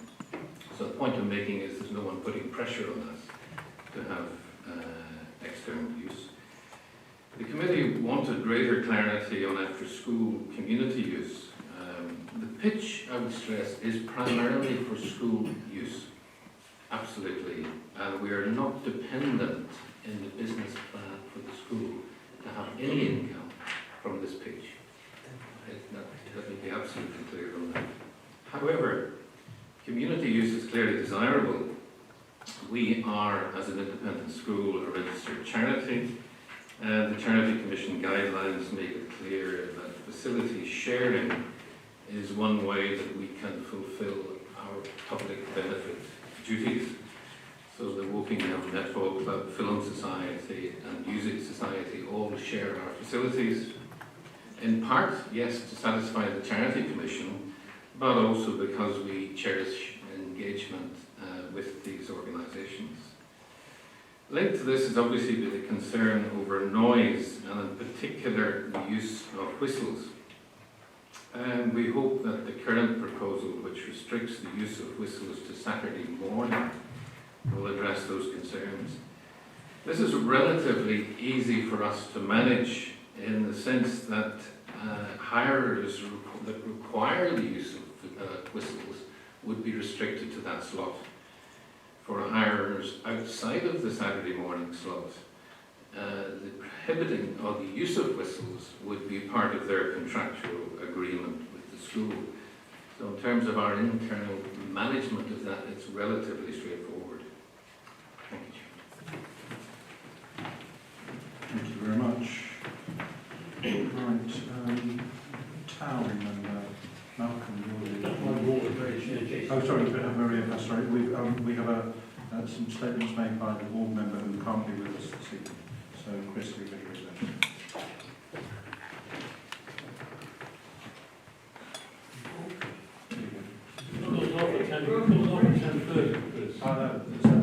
That's still on. Hey, thank you. Right, Assistant Councillor Mariucci. I know the residents do not object to the mugger itself, but only to the current plans for its design and use. I submitted a statement for the 8th May meeting to ask about a site visit. I seek confirmation that a site visit has been carried out by officers at dusk to see the effects on residents and on wildlife and the differences from the Embrook application. I've submitted a statement for the 8th of May meeting to ask about acoustic barriers near the houses in Denby Close and the involvement of residents in noise management. The Council has not yet submitted its own noise impact assessment. In the absence of such an assessment, the committee should consider and act on the findings of the NIA commissioned by the residents of Denby Close. I urge WBC planning officers to seek a revised NIA from peak acoustics. I submitted a statement for the 8th of May meeting about the noise impact on bats because the NIA does not refer to the effect on bats. In response to my question regarding the impact the proposed development would have on nearby bat populations, stated that the Council's biodiversity officer had not objected to the proposals, including when light and noise was taken into account. This response does not address the point that I made, which is that noise has an impact on bats. I therefore seek confirmation that an additional assessment of the effects of noise on this protected species, both in foraging and in hibernation, has been carried out before the application can be considered. I can provide the scientific references if so required. I submitted a statement for the 8th of May to ask about a risk assessment due to extended hours for both boarders and residents. I seek confirmation that a risk assessment by the developers of changing from current after-school use to substantial community use has been carried out. Running out of time here, so I seek confirmation that the Council will undertake to measure the light spillage to ensure that it meets the requirements of the Planning Commission. If not, there should be mitigation put in place, such as additional planting on different hours of operation.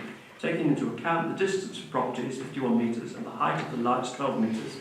The lights will be clearly visible from Denby Close because the shallow angle subtended from the ground, 13 degrees, does not allow the existing mature trees to screen the properties from the lights. I've taken into account a person of 1.7 metres height, standing at 50 metres distant, to estimate that a natural screen of around 3 to 4 metres, approximately 5 to 10 metres from the property, will provide screening from the lights. I also note the residents' complaint that the measurements are incorrect and should be revised before this planning application can be determined. Right. Thank you for reading through that, Chris. Just to confirm that 8 of the members present attended the site visit and stood on the grassy pitch, and we moved the point of that pitch closest to the houses to understand the distance from the properties. Before I come on to letting anybody speak, can I just get clarity on a couple of issues? If the school was doing this purely for the school's own use, no outside use at all, would this be subject to any planning requirements currently? Floodlighting would. Floodlighting would, but the rest of the use would not.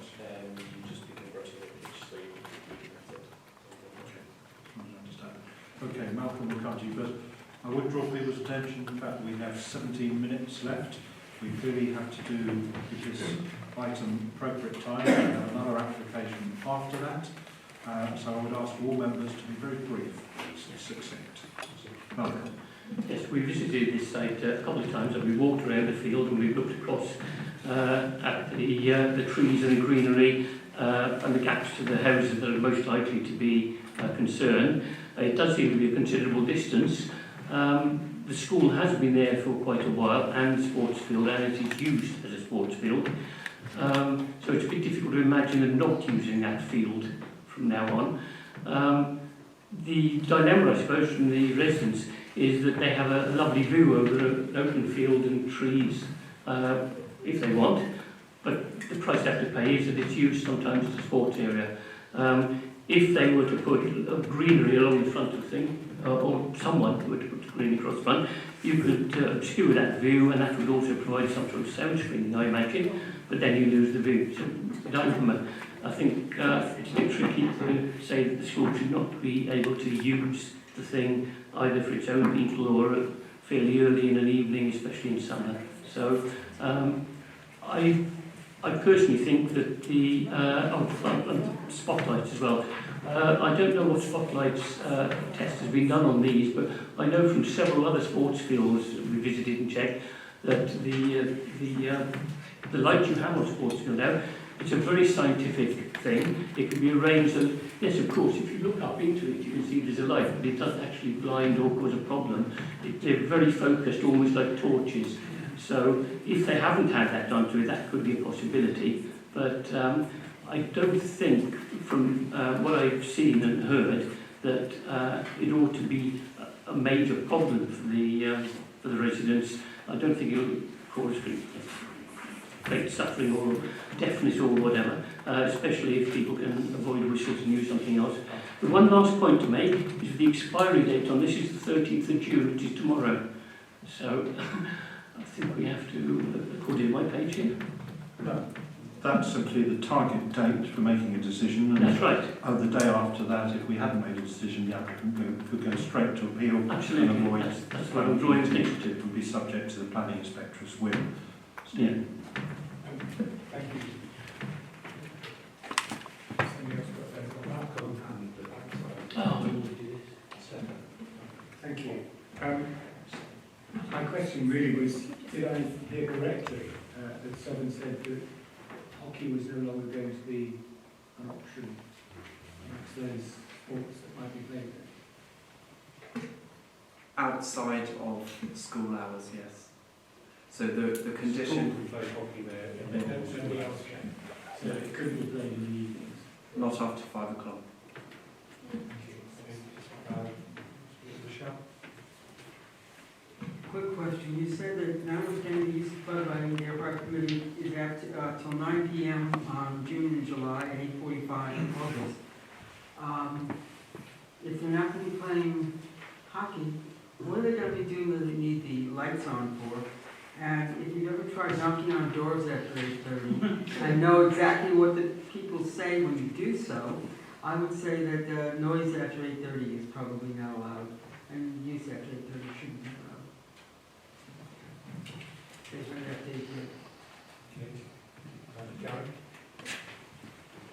Well, 12 metre high floodlights would be a light intrusion when I looked at it. And when I read through all the noise, acoustic information, I got the impression from it, and I may have misread it, that it was all based on windows in properties being shut. So we have no knowledge of what the noise would be from whistles, hockey balls, backboards, etc., with windows open. And certainly in the summer months, people will have their windows open. I don't like the whole scheme at all, but having said that, I could sort of go along with it if the lights were switched off and the use ended at 8 p.m. every single day. I think it's completely unenforceable, this list of dates, one different time for every day of the week. It's just madness. I would rather see the whole thing ending at 8 o'clock, lights off, people go at 8 o'clock. And I think it would be variable under those conditions, otherwise I can't really support it. Stefan, you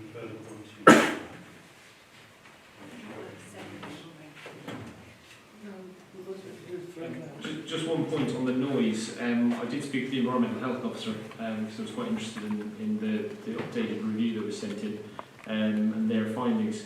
And what they have told me is that the noise of a hockey ball, it's one of the things about football and people, the noise they make. The noise of a hockey ball is actually more than that. So they're looking at worst case scenario on that. One of the other things that was raised was spectators, apart from one of the members raised. They said that they don't really look at that. It's not something that they, it's judgment call. And basically what they've said is that the noise assessment is adequate for them to make a decision, is what they've told me. So, yeah, in terms of the noise, the walnut acoustic, I think, their survey report, the environmental health officer basically said they weren't changing their opinion on their original view. I'm going to break the tradition here a little bit. Mr Patterson, as the applicant, I think you sent through some reservation from members about this application. What impact would it have if we restricted the hours to be never later than 8 o'clock? It wouldn't impact the school at all.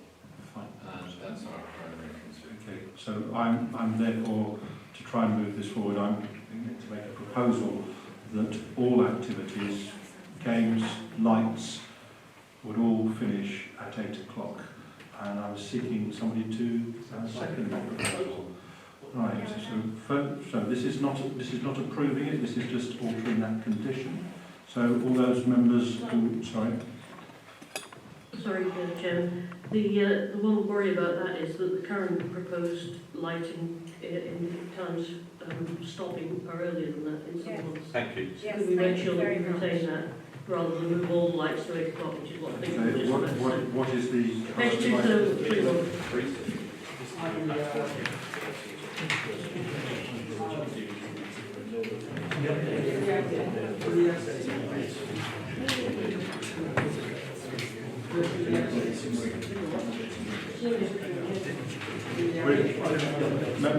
Members, we're just trying to determine some wording on this. You just bear with us. So what I suggest is that where the condition relates to times that are earlier, as you were saying, so 6:30, 7:45, 6:45, it's probably more simplistic to say at those times where, because it's to do with bats foraging as well, so where those times where it's shown to be less than, if we look at the page on the members update, yeah, we've got 6:30 in March, okay, it then goes to 8:30 in April and May, and we're proposing to change that to 8. Yeah. 8, it currently goes to June and July 9 p.m, which we're pushing back to 8. August 8:45, which we're pushing back to 8, and then the other times remain because they're below 8. And one of the attractions of those, of course, is that the times when the hours are extended are the very times when residents might have an opportunity to occasionally see the sun in their gardens in the evening. So that's a proposal there. So we have a proposal at this stage to alter that condition that has been seconded. My proposal has been seconded. Firstly, could we... Sorry? This is talking about use of the pitch. This is the use of the pitch and lighting. Use of the pitch and lighting. Okay, so firstly, can we just get approval of the modification of that condition? That is unanimous. So at no time will any of this facility be used after 8 p.m, nor will there be any lights illuminated. It seems arbitrary, 8 p.m. has been plucked out of the air. Sorry? Is it not? 8 p.m. has been plucked fairly arbitrary out of the air. Would you not agree it's an improvement on what was proposed? I don't think it's sufficient. I think it should be earlier. Or we don't have floodlights at all. Right. Okay, well that's the proposal put forward. Are there any other amendments people or proposals they would like to make to this planning application? What Because about if the not, start we, times on if Saturday not, and we would... Sunday morning? Are we not entitled to align? Sorry. I just want to make a question really on things on the, obviously there's a change in sports in terms of restricting it to tennis and perhaps like football. On page 232, condition 15, community use agreement prepared in consultation with Sport England. With that change, of course the things happening with whistles and so on as well, would that affect that agreement? Is that an issue for us? My understanding is the work with Sport England is not mandatory. It's your choice to do this. And we did hear from the applicant that one of their things is they're trying to offer facilities to the community, which is something we should all applaud, but it has to be weighed and measured against the impact on their neighbours at the same time. And they didn't engage with the community. Thank you.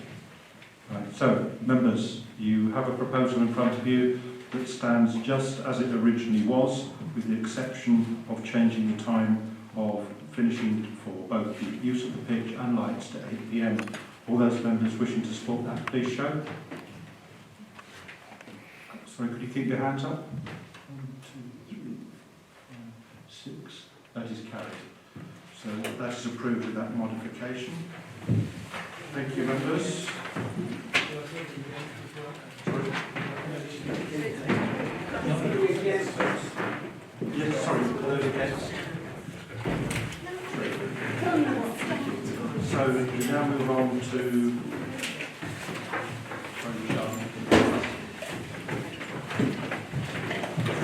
the Stanbury House sale that we attended. Again, the rail. Go for that. My children at 7, 8 o'clock is 2. You didn't take that into account. We have to make a balanced decision. I'm not entering into a discussion about it now. We're now moving on to the second item, Stanbury House. This is the Sang of Basingstoke Road. We have, I think, 9 of the 10 members attended that site visit, again in the rain. And I don't think I heard any issues raised other than the fact that we wanted confirmation that there will be a height barrier installed to prevent misuse of this large acreage. So, Stefan, if you could lead us through this very quickly, please.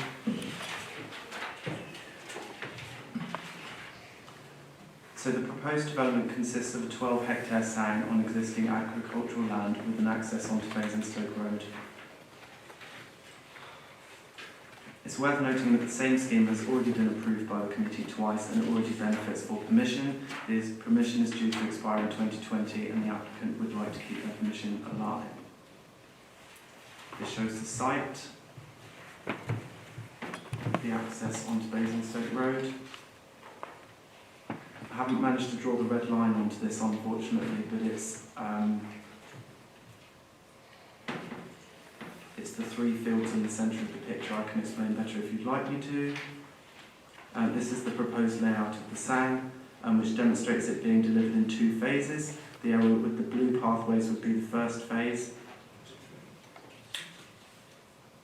This would result in sang having a catchment area of 2 kilometre radius, increased to 4 kilometres in accordance with the Thames Basin Heath SPA delivery framework when the second phase is delivered, which is the red area. There'd be fencing around the edge of the site, which would be post and rail. Surrounding the parking area would be chestnut hail and fencing. Paths would be made of compacted hogging materials. So that's the car park, which I'll show you on, which you could see on the site plan in the bottom right-hand corner. The car park would be tarmacked along with the access road. These would drain into a retention pond, which would maintain greenfield runoff rates. A height restricted barrier across the entrance is required by condition. This slide demonstrates the proposed access road. It is a technical drawing, I'm sorry, so you don't really have the perspective there. But it shows that new pedestrian crossover and traffic island with another footpath would be installed to allow pedestrian access, which is currently not available. So this is the front of the site, as you saw at the site visit. And these are pictures from within. If you want me to, I can show you where these are taken from, because obviously they don't have any perspective. It is worth noting that the sand lies adjacent to land where an outline scheme for 57 dwellings to the rear of Stanbury House has been approved. This is the site location plan for that and the indicative layout. So the application is recommended for approval, subject to completion of a legal agreement which secures the ownership of the sand in perpetuity. Thank you. Okay, thank you, Stefan. Members, this is just to remind you, is a renewal of a planning application that has been approved twice previously. So I'm hoping we can move to the vote very quickly. Is anyone got any urgent points they wish to make on this? Oh, no, there is no affordable housing in the Yes, sound. all right, I should pop as well. Just to confirm that the 57 houses at Stanbury House, that's all been approved? Yes. Yes. Okay, thank you. Right, all those members wishing to support this new sound, please indicate. And that is approved unanimously. And that is as tight to the wire as I've ever seen this meeting going. Right, thank you, members. It was particularly for the new members of the planning committee, that was a very heavy meeting. I'm hoping the July meeting will not be heavy. Thank you for your patience.